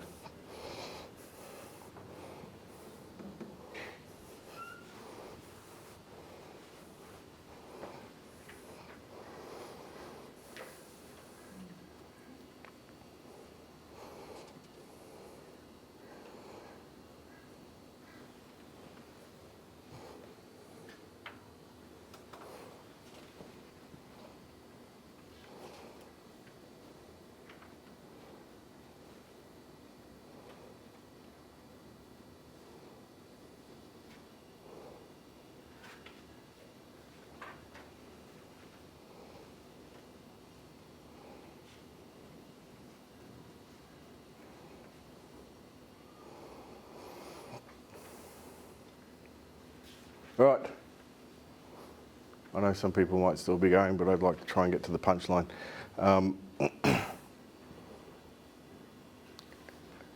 What do we make of the solicitor's letter?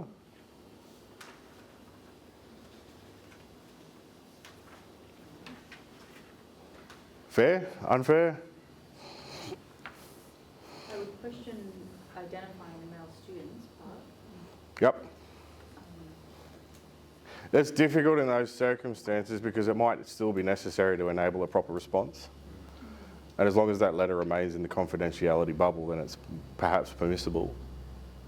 But I do agree with exercising extreme caution about releasing student details and things like this. That's right. Yep. Are we right about, well, so we've had radio silence since then. Is that a good practice? But it happens all the time. Yeah. We send stuff off to lawyers. Lawyers are like, oh man, I've got to rearrange my schedule. I'm not going to be able to do this until tomorrow afternoon. And we say nothing to the staff member. Why is that? Well, we don't want to get it wrong. That's right. also, it's just going to be tomorrow, you know, it's just tomorrow, it'll be fine. Meanwhile, the staff member hasn't slept all night. Right, so with little things like that, so right across to the lawyer says, I'm going to turn this around, it's going to be the day after tomorrow. Write back and say, all right, lawyer, I really need to make contact with this staff member though, are you happy if I do this? No response. Oh, no, you should get a response. But you know, just again, push back on the lawyer, or I don't mean to push back like the lawyer's helping you, right? So, but also just keep asking questions about how you can do a better job of this, but without getting in the way, I suppose, making their life easier as well. Make the whole process easier. So it's stay at it, go back to the lawyer. I need to make contact with them because otherwise they're going to be freaking out. Are you happy if I have a phone call? And the lawyer might say, yeah, that's fine. Have it on a without prejudice basis. I don't, all sorts of things that could happen there, right? But don't leave people hanging. That's one of the number one things that causes people to start not sleeping, feeling sick in the stomach, all of that sort of stuff. Once you start having those things happen, that translates into really bad outcomes. So, what about the response to the accreditation board? It's very definitive, Yeah, like they're responding very definitively back to the accreditation board. yeah. But, I throw this in there because I've seen weirder things than this happen, right? But like, obviously we're not going to be doing this because we don't need to yet. It might turn out that we have all the information that we have by the time they needed us to have it. So what's the point in doing this? But secondly, the other problem with this is it actually goes back to the accreditation body and says, we don't know what's going on. The accreditation body wants your board to know what's going on. They at least want you, once they've been tipped off with this letter, they at least want your board to get on top of figuring out how they're going to figure out what's going on. Because the board's meant to be able to get access to whatever information is needed to be able to perform their duties, right? And Alistair, you might be able to correct me if I'm incorrect on this one, but my observation about the accreditation body in Queensland at least is that they kind of sit down and then second guess all your decisions and try and figure out as a board whether they would have made the same decision as you before writing back. Is that fair, do you think, or is that... It's probably a bit more complicated than... Yep. at any point, would you contact the police? You might. We'll get to that. Right, so I'll move on to, we've got some questions there. Could we have obtained the information from the staff member another way? The answer is yes. We could have said, hey, can you give a written response?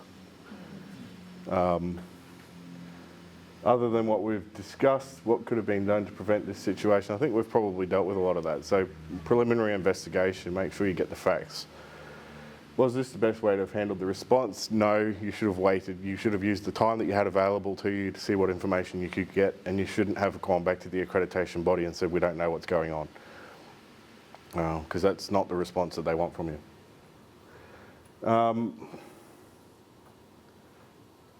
So yeah, just think staff involved in an investigation are not aware of the big picture.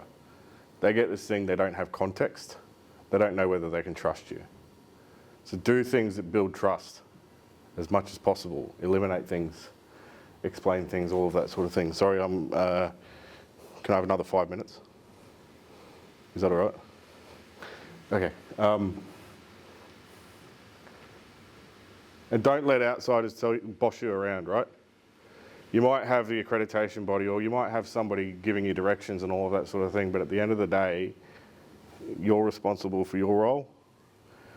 School management is responsible for managing the school. The school board is responsible for governing the school. They can't really have the excuse that somebody else was breathing down their neck in the performance of those duties. So do what you need to do to get the job done right. Don't try and be reactive to what their expectations are. Stage 3. You've notified QCT. So we've done that. Anyone done a QCT notification before? I won't go into that now. Lawyers have written back. Oh, sorry, this is where I was talking out of turn before. I was saying that the lawyer's talking about radio silence. Have a read of document E. I've put in document F there as well as the procedure. But the lawyers have written back with a response to the allegations, which contain the punchline and the truth is stranger than fiction moment. But and then you've got the procedure.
So quick feedback on that before I throw my questions up.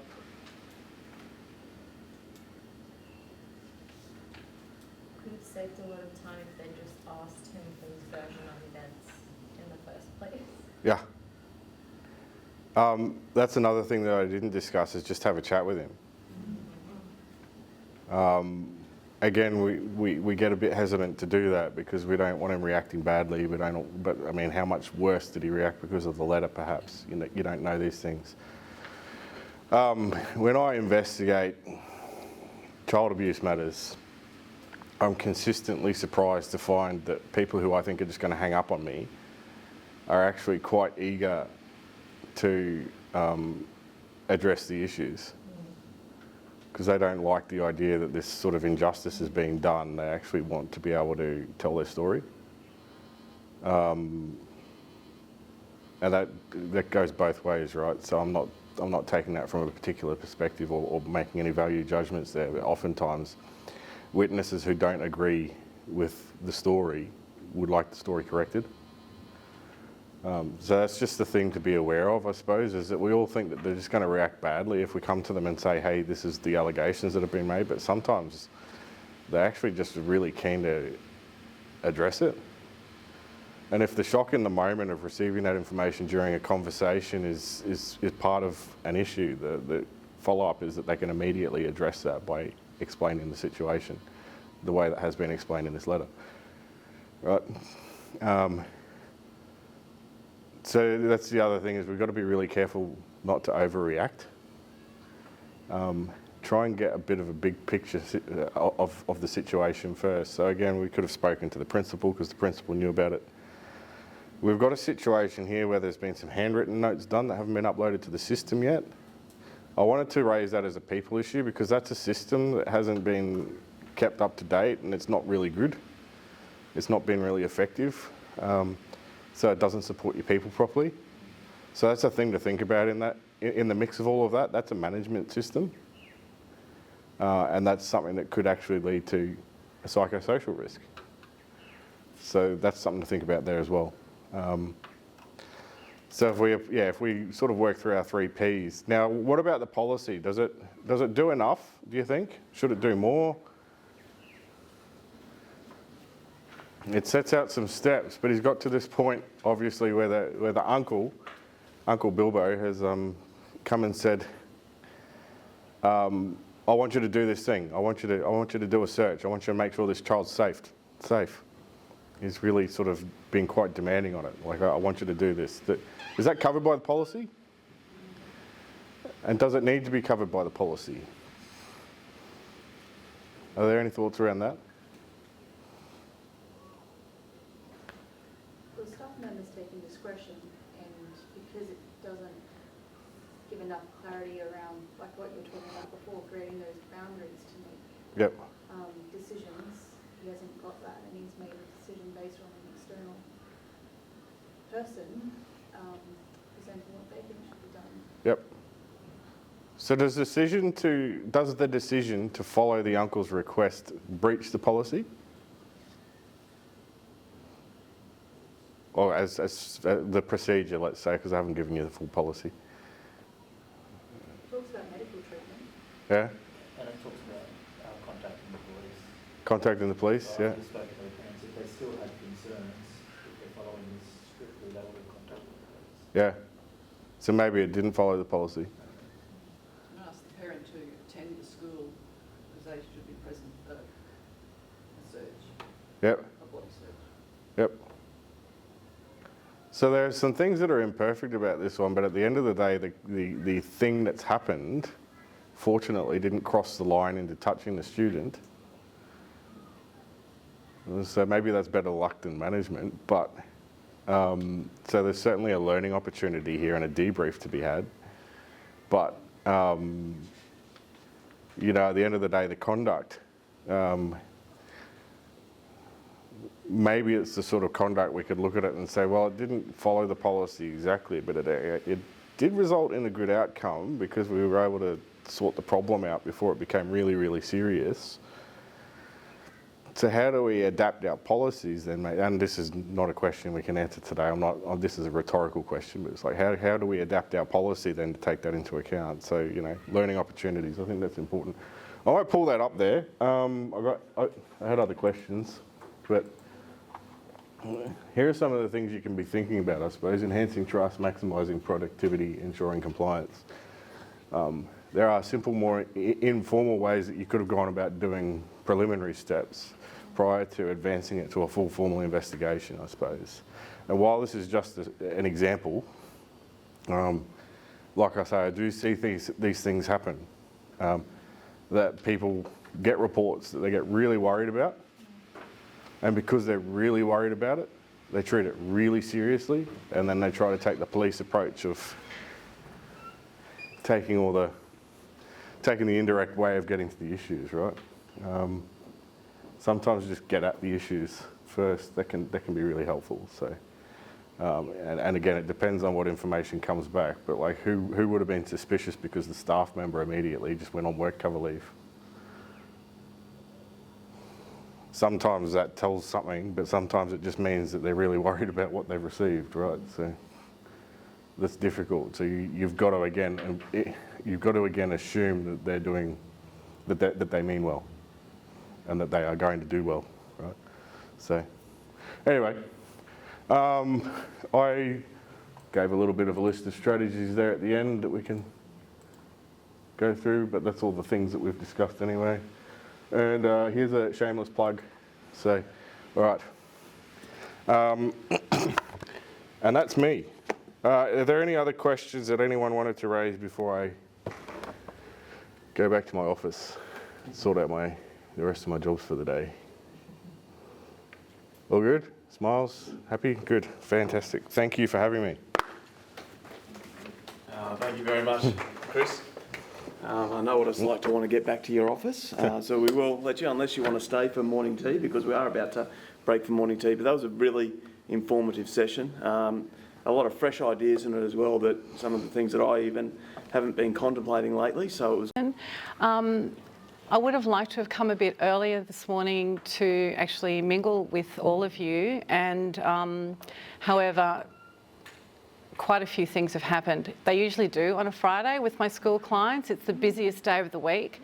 So I do have a few bombs going off right at this moment, but it's important to, I really appreciated the offer to speak about this topic and come and meet all of you at this conference, because it is certainly something close to my heart and also to Alistair's. I hope you don't mind, but it would really assist me if I could just get a little bit of an idea very quickly about who all of you are and what you do, so I can speak a little bit more to the topics that might be interesting to you. Can you just, is that okay? I've had a bit of a chat with you and I'd love you to introduce a little bit about what you do as well. Just a minute. Very quickly. Mick Gordon from Genesis Christian College on the north side of Brisbane. I'm the Director of People and Culture, previously known as HR Manager, for those that need the translation. I head up HR, but not payroll. That thankfully sits in finance, and we have a couple of daily battles about who owns what. Can I also ask if any of you, as you're speaking, have been involved in mediations as well? Not yourself, but other people that you work with. Have you had much experience at them? Thank you for that. A little bit of experience with mediations, and have most recently been involved in one myself. So both sides of the table. Have you had a good experience? Yes. Mm-hmm. Thank you. I'm Sam, I'm from City Point Christian College, I'm the Human Resource Officer there. Fairly new role for our school, about 18 months in total, so I took over from someone else who was the first person to set up sort of the groundwork. Kind of bit involved in payroll and finance, so we sit in the business office, so it's definitely a broad role. I have been involved in mediation this year. Yeah, it's complicated. Yeah. That's okay. I think we can all relate to that. Thank you. That's all you got to say. My name's Daniel. I'm a director at City Point in the primary school. Director of admin, sort of work in the administration staffing side of things. So it has a little bit of that HR component. As Sam said, we've only just 18 months into having a HR department. Before that, it was a bit of a piecemeal thing. So that's how I fell into the HR side of things. But I am a teacher. And yes, have been involved in a few, probably I'd say low-level mediations. Thank you. I'm Natalie from Northside Christian College, the People and Culture Manager there, or HR Manager. Started the function, this is my 3rd year in, and we look after the school, the college, a kindy, the church, and a benevolent institution as well, all on campus. Been involved in quite a few mediations, both here and I worked in corporate before, so I've had quite a few mediations. I don't mind them actually. Good, good. So, yeah. Great, thank you. Melissa Weir, I work with Natalie at Northside Christian College. So yeah, all that's the same. I have worked for Christian organisations for around 15 years. And yes, have been involved in mediation. Somewhere I've been the mediator, and have also been involved where I've sought external help, but always Christian focused Yes. mediation. Great. Thank you. My name's Catherine. I'm from Highlands Christian College in Toowoomba. My role is senior accountant, but I'm the closest thing to a HR manager that we have. That's an interesting combination. My role includes supporting the executive team, so like principal, etc., in just what should the processes look like, what should the paperwork look like, all that side of thing. I'm not usually the one to participate in the face-to-face interactions, but I find them very interesting. I've been in the room for a few termination processes where we've had some issues. Yeah. Leanne, I'm the principal of Trinity Education Southside. So sitting above Trinity, above our school is a HR department. Function. That looks after the 6 Trinity schools. But yeah, myself am usually the deputy, depending on who it is. Sometimes our business manager will deal with things on the ground. Yeah. As guided by HR. Great. No mediation. Okay. Leanne from Trinity Education, business manager.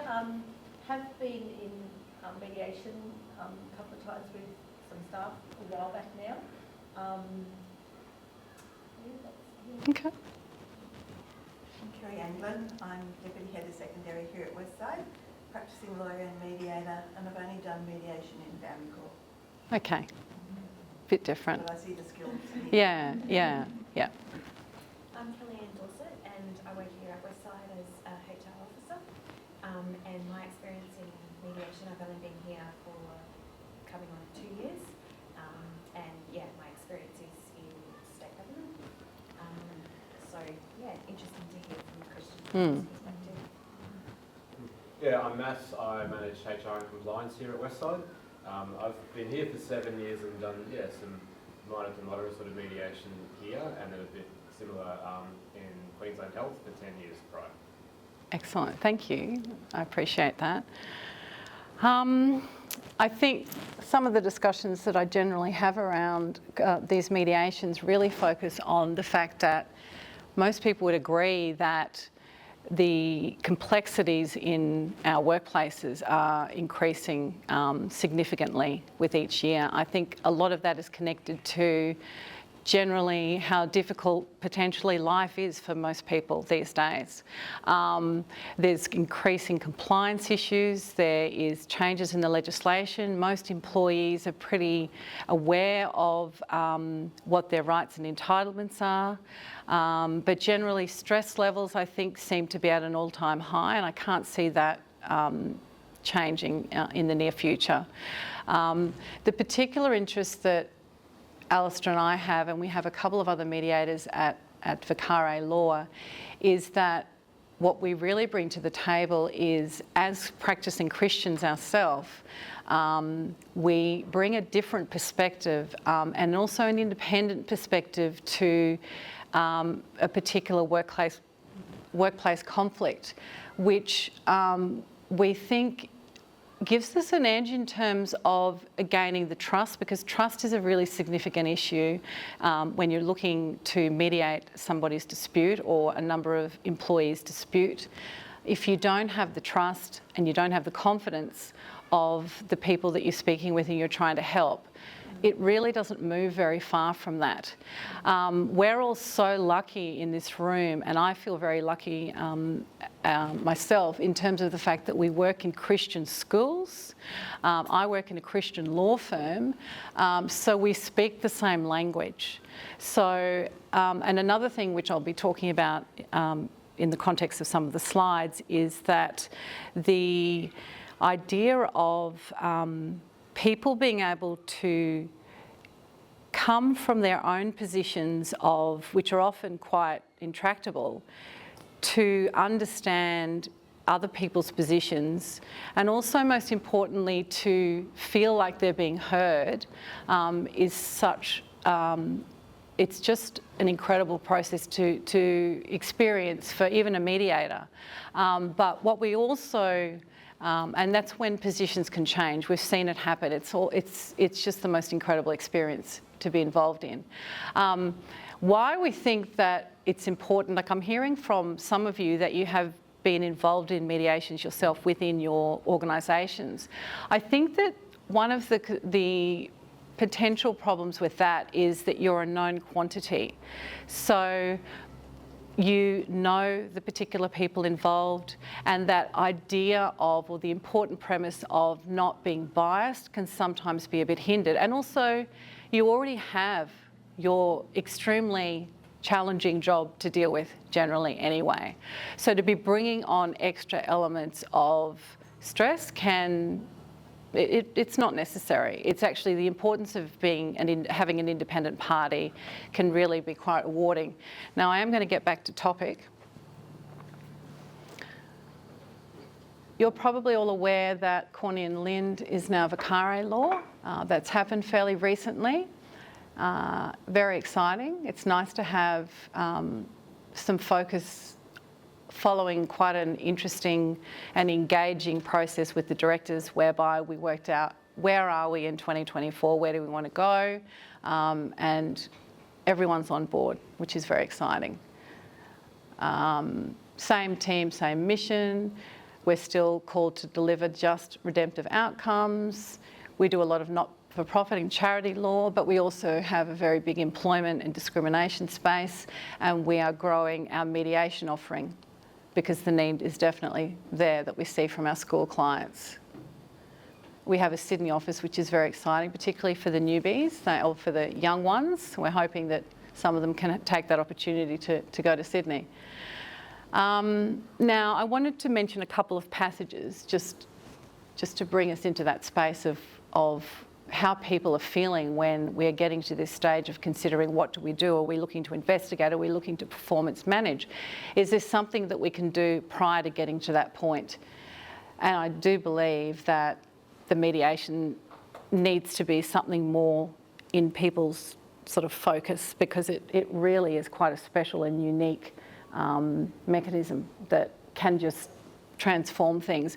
And also, it can be something that just stops in its tracks whatever the intractable issues or whatever the particular conflict is, and then people can move on, which is not really possible when you're looking at a long drawn-out investigation process or potentially grievances and lodgement of claims or applications. So I'll have you read this. Obviously around grief. And I think we can all relate to this. As you get older, grief becomes something that really you have to learn to live with. And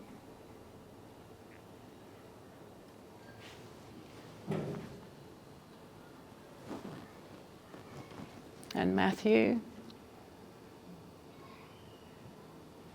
Very powerful words. So leaving your sacrifice at the altar, go and be reconciled to the person. Come and offer your sacrifice to God. Settle your differences quickly. All of this seems to be so obvious to all of us. And yet why is there still so much conflict in our workplaces? People are inherently good. When people are attracted or feel that their belonging is in a Christian workplace, you would think that this would really resonate. But people come with their own backgrounds and their own unique differences that sometimes can hinder this.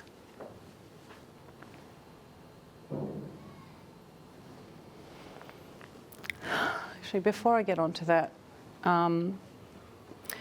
so the word that really jumps out for me here is around reconciliation, so reconcile. And this comes from the Latin word conciliare, which really means to draw together and to unite. So that's the key theme about what we're talking today. How do we unite people that are otherwise conflicted and can't resolve their own issues? So Jesus is really saying that failure to be reconciled really affects one's relationship with God. And that's why he's commanding those people in conflict, particularly if they're Christians, to leave their gift at the altar and to go and reconcile first and again. And this is before, hopefully, the conflict becomes entrenched. So a question I often have for clients that call me is around how long has this conflict been going on? Because the more entrenched it is, the more difficult it is, but that doesn't mean to say that it's still not suitable for mediation. Everyone also knows that the single most difficult thing to do in our jobs is to deal with people conflict and to try and resolve issues. It is difficult. People don't like to do it. We don't naturally have the skills to do it. It's always uncomfortable. So when people say to me, this has been going on for a while, I don't judge that because I know what that's like. It's just the way it is. It's very difficult for people to call things out and call out bad behaviour because often that person, you know there's things going on in the background. It's real, and also we're all people that are dealing with our own issues as well. So we're managing families, we're managing the work that we have to do, and then there's other issues. So it is just a very difficult thing to do. So the word relationship is what I'm going to keep coming back to. What is the purpose of the mediation? It's about preserving the relationship or getting the relationship back on track. that's fallen off the tracks. And what we're really focusing on here is we're trying to minimise the risk of a protracted dispute. And when we're looking at costly as well, we're not talking about going to court or anything like that. We're talking about the emotional costs. We're talking about the cost of, you know, when people are involved in conflict, they're not concentrating on their jobs. They're not performing the best of their ability. And anyone that's sort of associated with the people in conflict, it's impacting on them. So it just has this ongoing effect. And when we're looking at what's the best way to resolve conflict, I think it's important to always go back to, well, how long do we want this to continue for? It might be very, it's hard to actually make that decision sometimes to actually decide what to do with this conflict. But it's best to do it quickly, because the longer we leave it, the more difficult it becomes. So what we are trying to do as mediators is to facilitate effective communication when communication has broken down. Where, as independent people, we're trying to be, and non-biased people coming to the table, we're trying to assist parties to move from positions to interests. So often there's a retractable position, and we're trying to get them to move from that. And there's actually a lot of skills involved in that. I thought when I did my mediation training, I'm a lawyer, how hard could this be? But I actually found that just about all of the skills that I'd learned as a lawyer, I had to put to one side, because I wasn't there to tell them who's right and who's wrong. I was there to let them work that out. And that's actually a challenging thing to do. It's a real skill set. You're looking to help them with various skills to shift their thinking and shift their perceptions. And I almost always in mediations can see when parties start to trust the process and realise, because party A, for example, has told the mediator and the other parties what's going on for them and what is happening in their life or why they reacted a particular way, you can just have this moment of clarity where things just shift. And that's what we're wanting to do. We're wanting party A to actually see where party B is coming from and reciprocation of that. So we're narrowing the gap. We're generating movement. We're looking for them to resolve their difference and to achieve consensus. And when we're looking at the achieving consensus part, what we explained very early on in the process is there's no one that's going to come out of this process with, oh, see, I was right and you were wrong. We all know that's not how the world works. If you're going through a family law dispute, whatever dispute, if you're going to resolve something before trial and before a judge makes a decision, you're going to win some, you're going to lose some. So making it clear to the parties that you're not there to tell the parties who's right and who's wrong, and that you're there to help them work out how they're going to live with each other and how they're going to continue to work with each other and how they're going to let things, bygones be bygones. Be good Christians, accept responsibility and accountability, and then move on, okay? So that's what we're trying to achieve. And the wonderful thing about mediation is it's already a Christian framework. That's what's so wonderful about it. When you're looking at, sometimes, it's a shame that Frank wasn't here because he's the expert on investigations, but when a client is coming to us, a school is coming to us saying, what do I do with this? Is it a performance process we need to be looking at instigating? Should we start investigating? Do we look at mediation? Often they don't ask about mediation. I will usually put that as an option. But the wonderful thing about mediation, which is why I see increasing engagement from schools, is when you explain to the people in conflict that a mediation really is a Christian framework, it gets them thinking in a different way, because a mediation is about giving power back to those people in conflict. No one's telling them what to do. They're figuring it out themselves, and surely as grown adults, we can figure that out, how to do that. It seems so obvious, but it apparently isn't. But it's about giving them the power and them the ability to see the other person's side and to express how they're feeling. It's better than being in court, because you're not in this courtroom with some barrister saying, you know, objection or whatever it is. It's nothing to do with that. It's just such a peaceful, beautiful mechanism to help resolve conflict. And what we do explain, and we pepper it throughout the entire course of a mediation, is, you know, the importance of honesty and the fact that the parties have to come with good faith. They need to be looking at being cooperative together and non-adversarial. This is not a court. This is your opportunity to try and resolve the conflict that you have. And we pepper in the words of repentance and forgiveness and mercy, because we know that those words resonate with people in conflict, as Christians as well.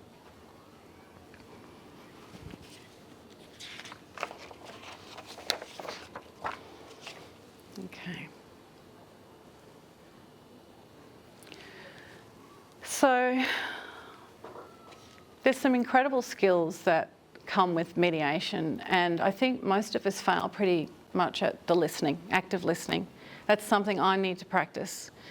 Most of us aren't listening. We're trying to get our viewpoint across. Everything's busy.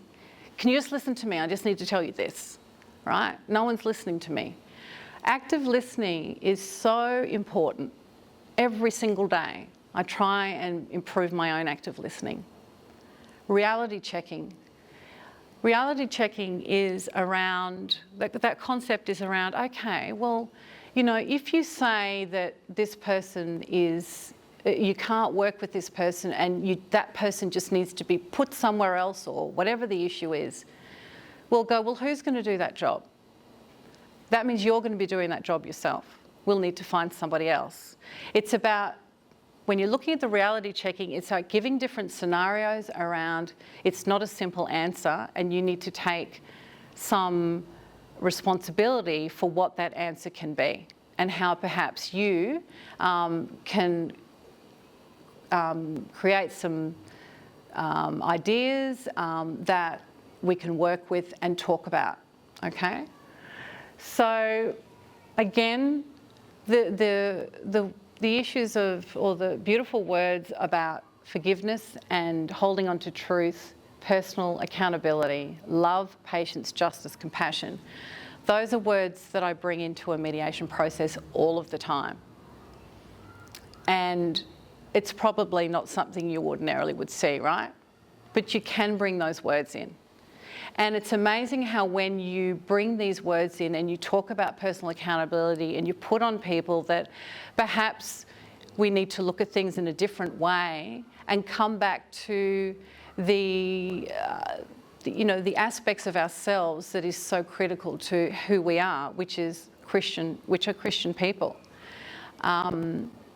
And when I talk about the psychosocial traumas, when we look at the words psychosocial traumas and spiritual and psychological recovery, they are really, really important things to keep in mind, particularly the healing.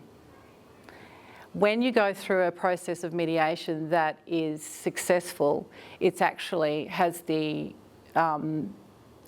result of a healing of the parties.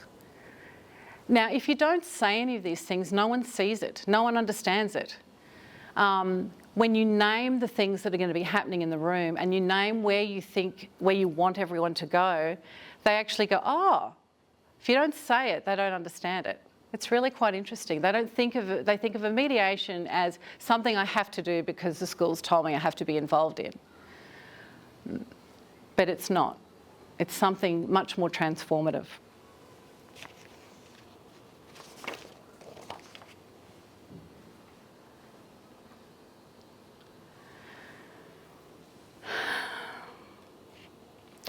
Okay, so again, part of the process of mediation is very, very early on, we're looking at introducing words like this.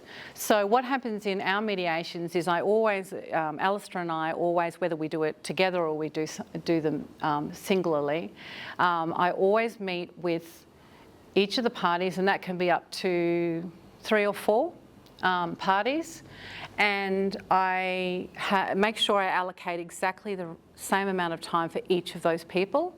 It's always a day or 2 before a mediation, because I think the process of reflection of your own, the things that I've spoken about probably in that meeting, but also that process of reflection of what actually, and also getting into that zone of I'm going to now be going to a mediation and preparing themselves is really important.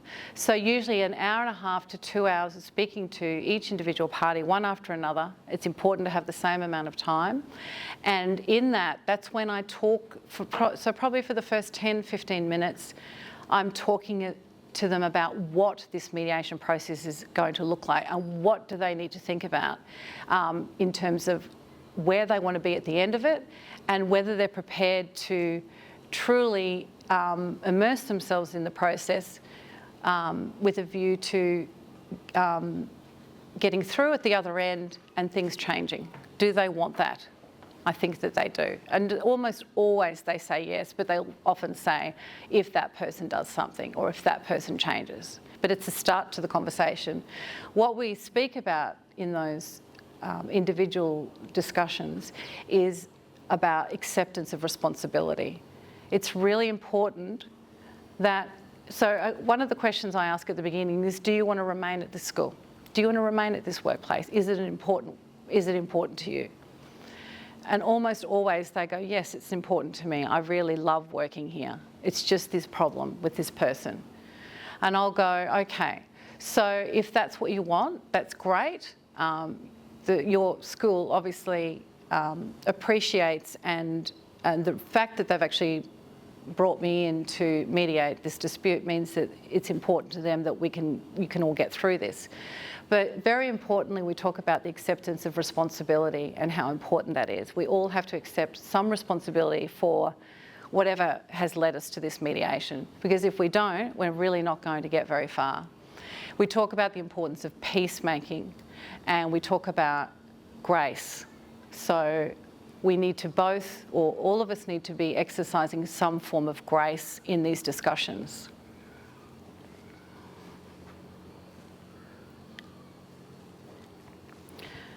So what we're looking to do is to move everyone beyond self-interest. And obviously the most primal interest for all of us is that self-interest. It's just how we are. Self-preservation. And particularly when there's conflict, we tend to get caught up in our own little bubble. And what we're trying to do is move people beyond that bubble into looking at other people's concerns and moving beyond their self-interest. Having them stand in the other person's shoes. When party B, C gives their version of events and explains how certain behaviours are impacting on them, which has led them to this mediation, other people are getting that opportunity to stand in that other person's shoes, and that's really transformative. It can, if things, I've seen it, I've seen these mediations be utilised as the opportunity to deepen relationships. That can happen, and that's great to see. And obviously it's about giving and forgiving to build and repair.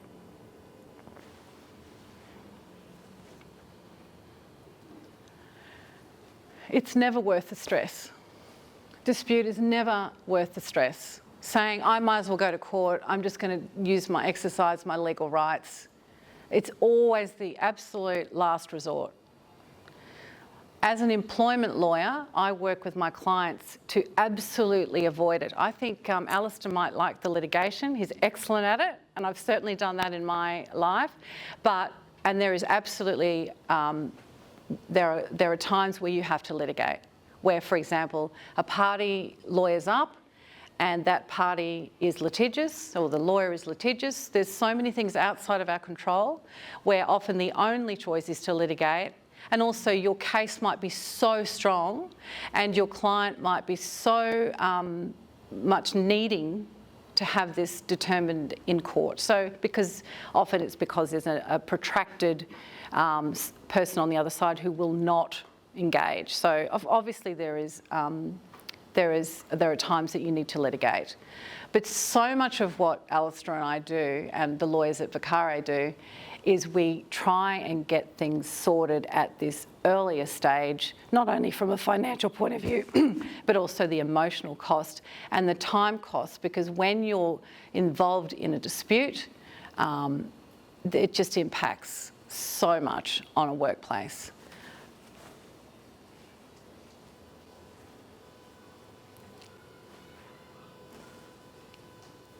And we all know what the impacts of conflict are. We've all been impacted at work at various times by conflict.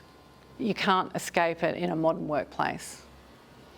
So obviously those impacts can be massive, and it's not, the impact doesn't just impact on one person, it will always impact on anyone in that person's orbit, so your family. So it causes stress on your family life. But when you're looking at individual ramifications, you're looking at things like your life satisfaction, your self-esteem, your identity, your sense of belonging, because workplaces for most people is a place where you have a feeling of belonging. That's why we stay where we are.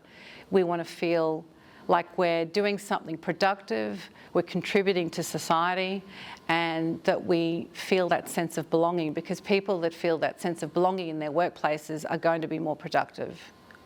And they're also going to, it's going to have ramifications within their families and friends, etc.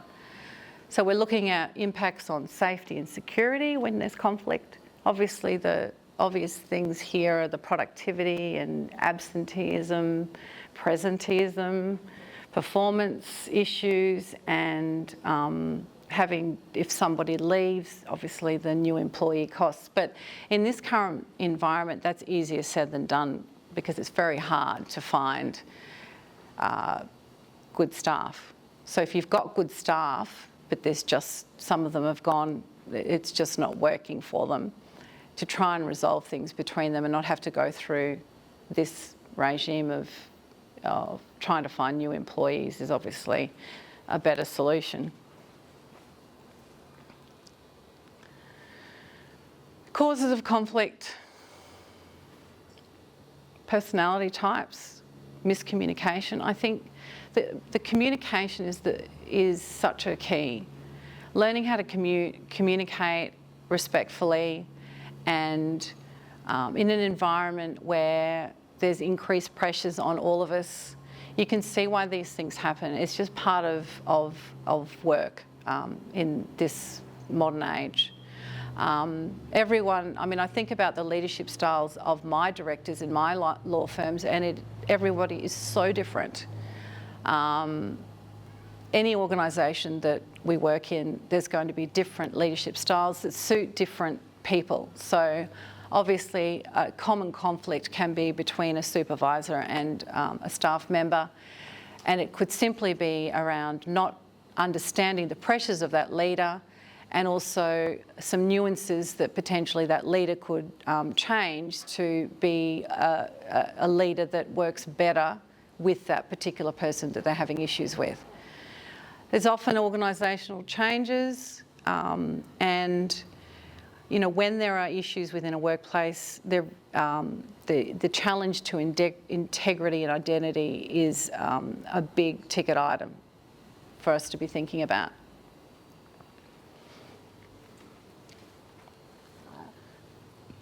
So in the faith-based mediation process, where the mediator is an independent third party in every sense of the word, there's no generally there's no prior, and actually if connection between one of us, a close connection between one of us in terms of who is struggling at work and who we're looking at as a possible party for a mediation, we change the mediator Bakari, because obviously we have a lot of school clients. It doesn't happen all that often though, but the beauty is that we are completely independent and we can't be seen to be favouring any of the parties. And that, again, is about building that trust so that people actually meaningfully become involved and also start to really own the process, and you can see the benefits of it. So we continue to talk about in the mediation process the importance of being respectful. If people are being disrespectful, we pull them up on that. We take pauses, we take breaks. Obviously a mediation is voluntary, but you can also give a direction. The school can direct parties to attend mediation, but if there is a specific, generally speaking, I don't find many people objecting to it. So it's usually something that parties will agree to. The other wonderful thing about it that it really assists the process towards a resolution is the fact that it's confidential and without prejudice.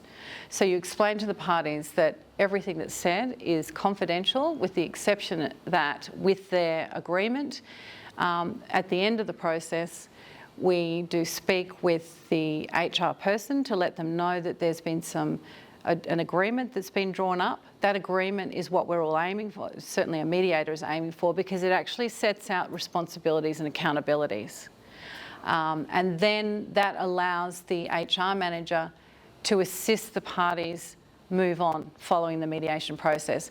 And what we often do is, following a mediation completing, the process completing, we will go back to the school, or we'll say to the mediating parties, we can catch up again in a couple of weeks or in a month to see how you're travelling with it and to see if we need to tweak it.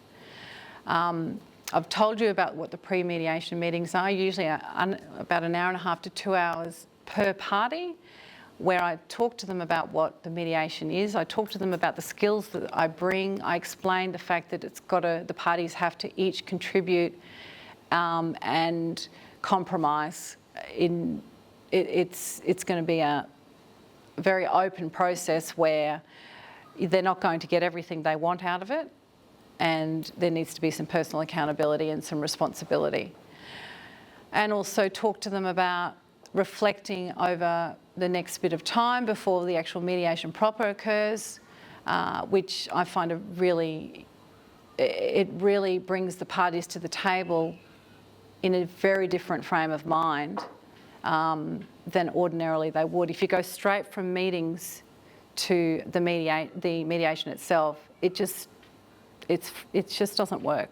It's some dissonance in that. So that process of reflection, which is very Christian, is so important. The time not being rushed is so important. So I always extend that mediation time as long as it possibly can be, because it's more important to take breaks rather than just zoom through a process. The private and joint sessions happen within the mediation itself. The private sessions really are about checking in with each of the parties at particular points of the mediation process to check how they're feeling, to make sure they are feeling comfortable with the process. And then the joint sessions is where the difficult conversations are taking place, with the mediator assisting the parties having that discussion. Again, this facilitative model, which is the role of the mediator, is just about facilitating the communication and keeping parties on track and keeping the reminders in there about the fact that this is a process that they control, and they get to make decisions on moving forward. And that's a really powerful message to be sending to them. Because if they don't resolve it themselves, it's going to go, someone else will resolve it for them. So isn't it better for them to be stepping in and stepping up? Mediator is neutral and non-biased, and they're serving the parties jointly and separately. The mediator is not supposed to be giving legal advice or making recommendations. Having said that, the beauty of having an employment lawyer as a mediator is they actually understand what's going to happen along the track if this sort of thing doesn't resolve, if this conflict doesn't resolve. And you can bring that into the mediation proper in terms of, and that's part of the reality, the questioning of the reality. So what do you think if we can't resolve it today and we can't work out how to move forward, will happen? You know, you say, let's talk that through. What are other things that can happen?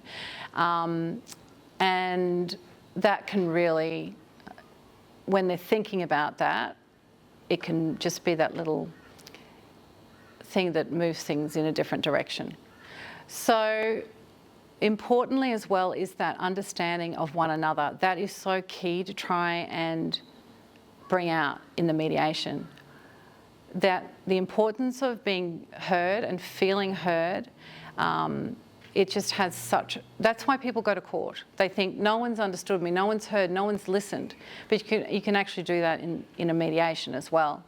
And also understanding and recognising what motivations are behind particular actions and what's happening in that other person's life. It can really change things for the better. Again, you talk to the parties about the fact that the mediation really is not disciplinary. It's giving them an opportunity in this type of environment where no one's going to be judging them. No one's going to be telling them what to do. No one's going to say you're right and you're wrong.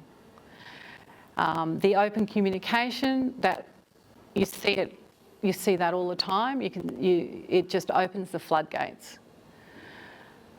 It's also part of procedural justice to be taking steps and measures as quickly as possible when there is conflict, because we have a duty of care to protect our staff and to ensure a safe work environment. And the fact that it is not adversarial and it's supposed to be, the point of it is the empowering element of empowering the parties to make decisions of their own to move forward. So lots of benefits. Now, the question always is, but is it suitable? If they're in dispute, if someone's lodged a grievance, how can we have a mediation? If someone's in an executive level, if the parties are at very different stages of their careers or in totally different roles where there's a power imbalance, how can that be suitable for mediation? But it is. Just about everything is suitable for mediation. Even when somebody has lodged a grievance. But we'll get to that in a minute. So the beauty about the mediation process is that each party always gets the same amount of time to speak. So as soon as someone is getting more time to speak, that's when the mediation process doesn't work. It fails. It's very important for each of the parties because there will always, almost always be a power imbalance. And you think about that even in a family law dispute, for example, there's going to be one party that's possibly stronger than the other. So that's the mediator's job to actually make sure that there is an appearance, and there is actually also what is happening is that each party is getting equal time and they're being heard, and that when somebody is speaking over the other, you stop them. But that's the mediator's job to make sure that both parties feel safe and able to speak, and also the mediator can help them with that, with bringing things into or onto the table that they would otherwise not even be able to talk about. That comes from the sessions with parties on their own. Often you'll find out something and they'll say, can you help me talk this through? Because I haven't felt comfortable with it. And you would never as a mediator say, I'll introduce it for you. You can never do that. It always has to come from the person. And if they don't want to talk about the things that they have confessed to you in the private session, you never bring it up. It's always up to them. And that, again, gives them that empowering, makes them feel empowered. But there's ways around making people feel, if they have entrenched positions about the fact that they don't feel comfortable with their supervisor having a mediation, there are other things that you can do, including doing things by teams, etc. But I think Alistair and I have both worked out that almost always it's better to try and get the parties in the same room. Because if they can't be in the same room together, how are they going to work through their differences? So yeah, it can be an idea to put people on teams to resolve it, but there is nothing like that personal connection, that accountability that comes with, I have to talk to this person. And he or she is not as scary as I thought they were, because you've got an independent person there making sure that's not happening. And they just move through this process and everything, the dynamics change. So we're looking obviously at emotional state, where if someone has just come back from stress leave, you'd be looking at, are they able to participate in a mediation? They've gone on stress leave because they say they're stressed by working with their supervisor. Obviously, you need to ensure that they have a medical certificate to return, and you would be asking them the question, do you feel comfortable being involved in mediation? This is what the benefits are, what do you think? Obviously, timing is important, but I just think there's a workaround for most things that we can get parties to a mediation, and it's going to be better than not doing anything at all. And the other obvious, there is also,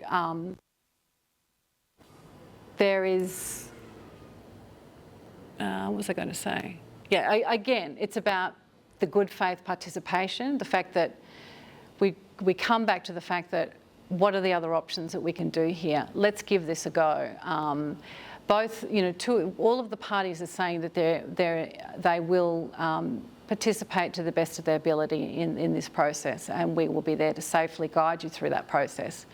If someone has lodged a grievance, for example, a bullying grievance, that doesn't stop us proceeding with a mediation. What would be involved is you'd be having a discussion, HR would be having a discussion with that person that's lodged a grievance to say, obviously, we will continue with this investigation or whatever's going on, but we want to offer you a mediation process, because we think that based on what you're saying is happening and the basis of your grievance, that it looks like we might be able to resolve this, and give them that option. That happens more than you'd think, that it can actually resolve it, rather than going through a very procedural process. I've talked about the in-person and the Zoom. My preference is almost always an in-person.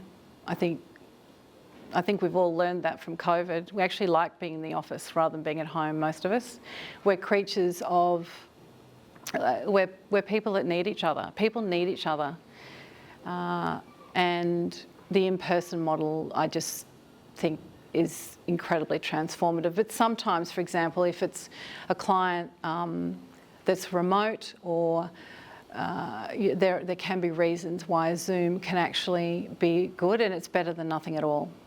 Low cost, not really. It'll cost pretty much the same in terms of mediation, except obviously we'll be coming up. We might be travelling to do the mediation, but I just think all in all, the in-person really lends itself to a better outcome.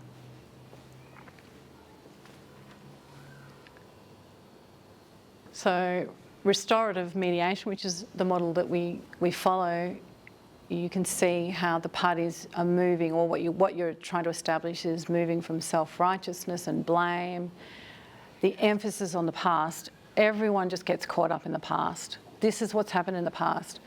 Your retribution retribution is such a common theme, and the past, concentrating on the past.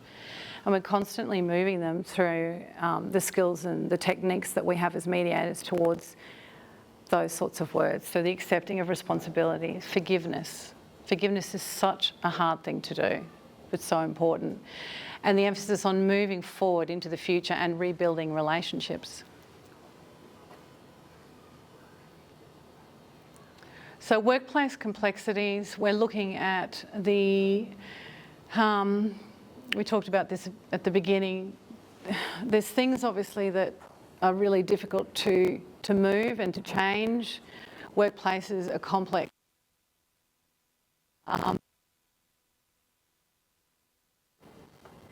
emotional intelligence is a very important attribute that we're all learning to get better at.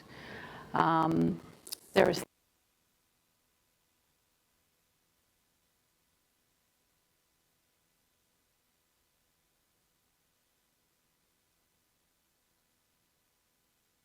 and obviously the feedback culture is something that is a big theme in most workplaces now. That can be a good thing, but also not so good thing in terms of when feedback is given, people feel that they can say whatever they want to say without that accountability. But if we are getting written feedback about culture, it's important for leaders to be acting on that and to be having conversations with their staff before things get out of control. Again, easy to say, difficult to do with time constraints and all of the other constraints that we have in our jobs.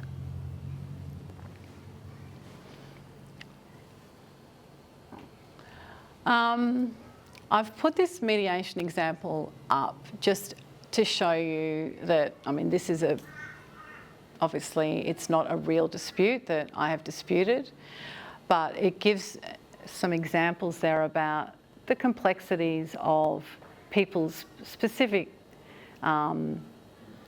situations at work, the fact that we're not just people who work in a workplace, we are people who are mothers or fathers or parents, or there's two aspects to us that we just can't divide. So often things that are happening at work are coming into, at home can be coming into what's happening at school, or how we're dealing with matters that come up at school. Often we get mediations, calls for mediations when we're looking at people coming in, having missed out on promotional opportunities, and that difficult stage of everyone trying to work out where they fit into the workplace. But these are the sorts of things that most people wouldn't know about other people. So often what would come out in a mediation are all these other things that actually change the way that party A might think about party B, because there is that empathy and that connection and understanding, and they can see them as a human being. So I could have put anything into this factual example, but what I'm trying to show here is that people have got all sorts of things going on in their lives, and they often don't talk about it, but it can be really useful if that party feels comfortable enough to actually raise some of these things and then gain that understanding from other parties as to potentially why things are happening or why they feel that way. Again, in this example, someone has made a written complaint, but that doesn't stop a matter from being capable of mediation. So I would say in this particular factual situation that absolutely this is suitable for mediation. We could put measures in place to make sure that each party feels comfortable and feels that they're getting equal time and that they're protected and they can be safe. And all of them can be certainly all of them can be involved in the mediation, because particularly when it's involving a team, I will always put the team in, not just the people that are having the real dispute, like the main dispute, because it actually goes all the way down to whoever is assisting these managers. So, and also if the team is involved, it just has this, you can't just fix something when it's only involving a couple of members of that team, if that makes sense. So I generally will include more people than exclude. But again, that's a decision that you make as you go.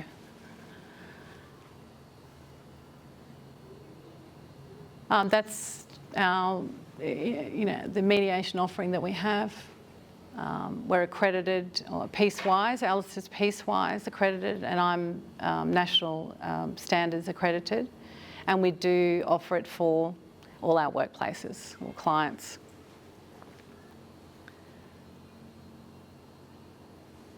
Any questions? comments? Question, do you follow up in writing to all parties in there, or do you just get them to, if they're all in agreement of whatever they decide going forward, do you ever, as the mediator, capture things in writing? Yeah, so the main thing that we're aiming for is a written agreement. If I don't have a written agreement, I feel like I've failed, but I've never not had a written agreement, because that's where the accountabilities and responsibilities comes in. That's the document that you get the permission of the parties, and also because we're lawyers and good drafters, we're covering every base. So that document is worth its weight in gold. And it means, and people struggle with that. They don't want things to be in writing, some of them, but you get them over the line, and they do. Because you always make sure that you've got in that agreement things that each party is getting a win on. Right? It's just, I don't know how it works, it just seems to work.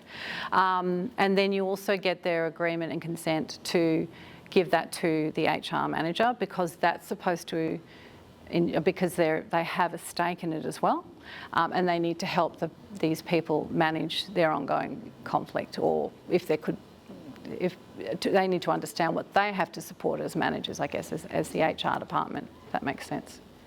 So yeah. Very important to get that, and if you don't have it, I think things just fall apart.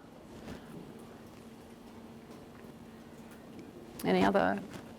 To what degree is it binding?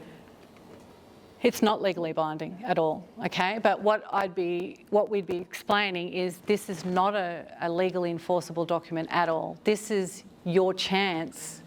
This is the agreement that you've created, that not the HR manager or the head of department hasn't made it, you've made it. So it's up to you. And if you don't do it, then what will happen? That's when you talk about the reality testing as well. If you don't follow this, and also if there's something that you think is inherently wrong with it, that's, you go to your HR manager and you talk to them, potentially get me back. That doesn't really happen, but it really is the best case document that you've been able to come up with in that time. So it's usually pretty good.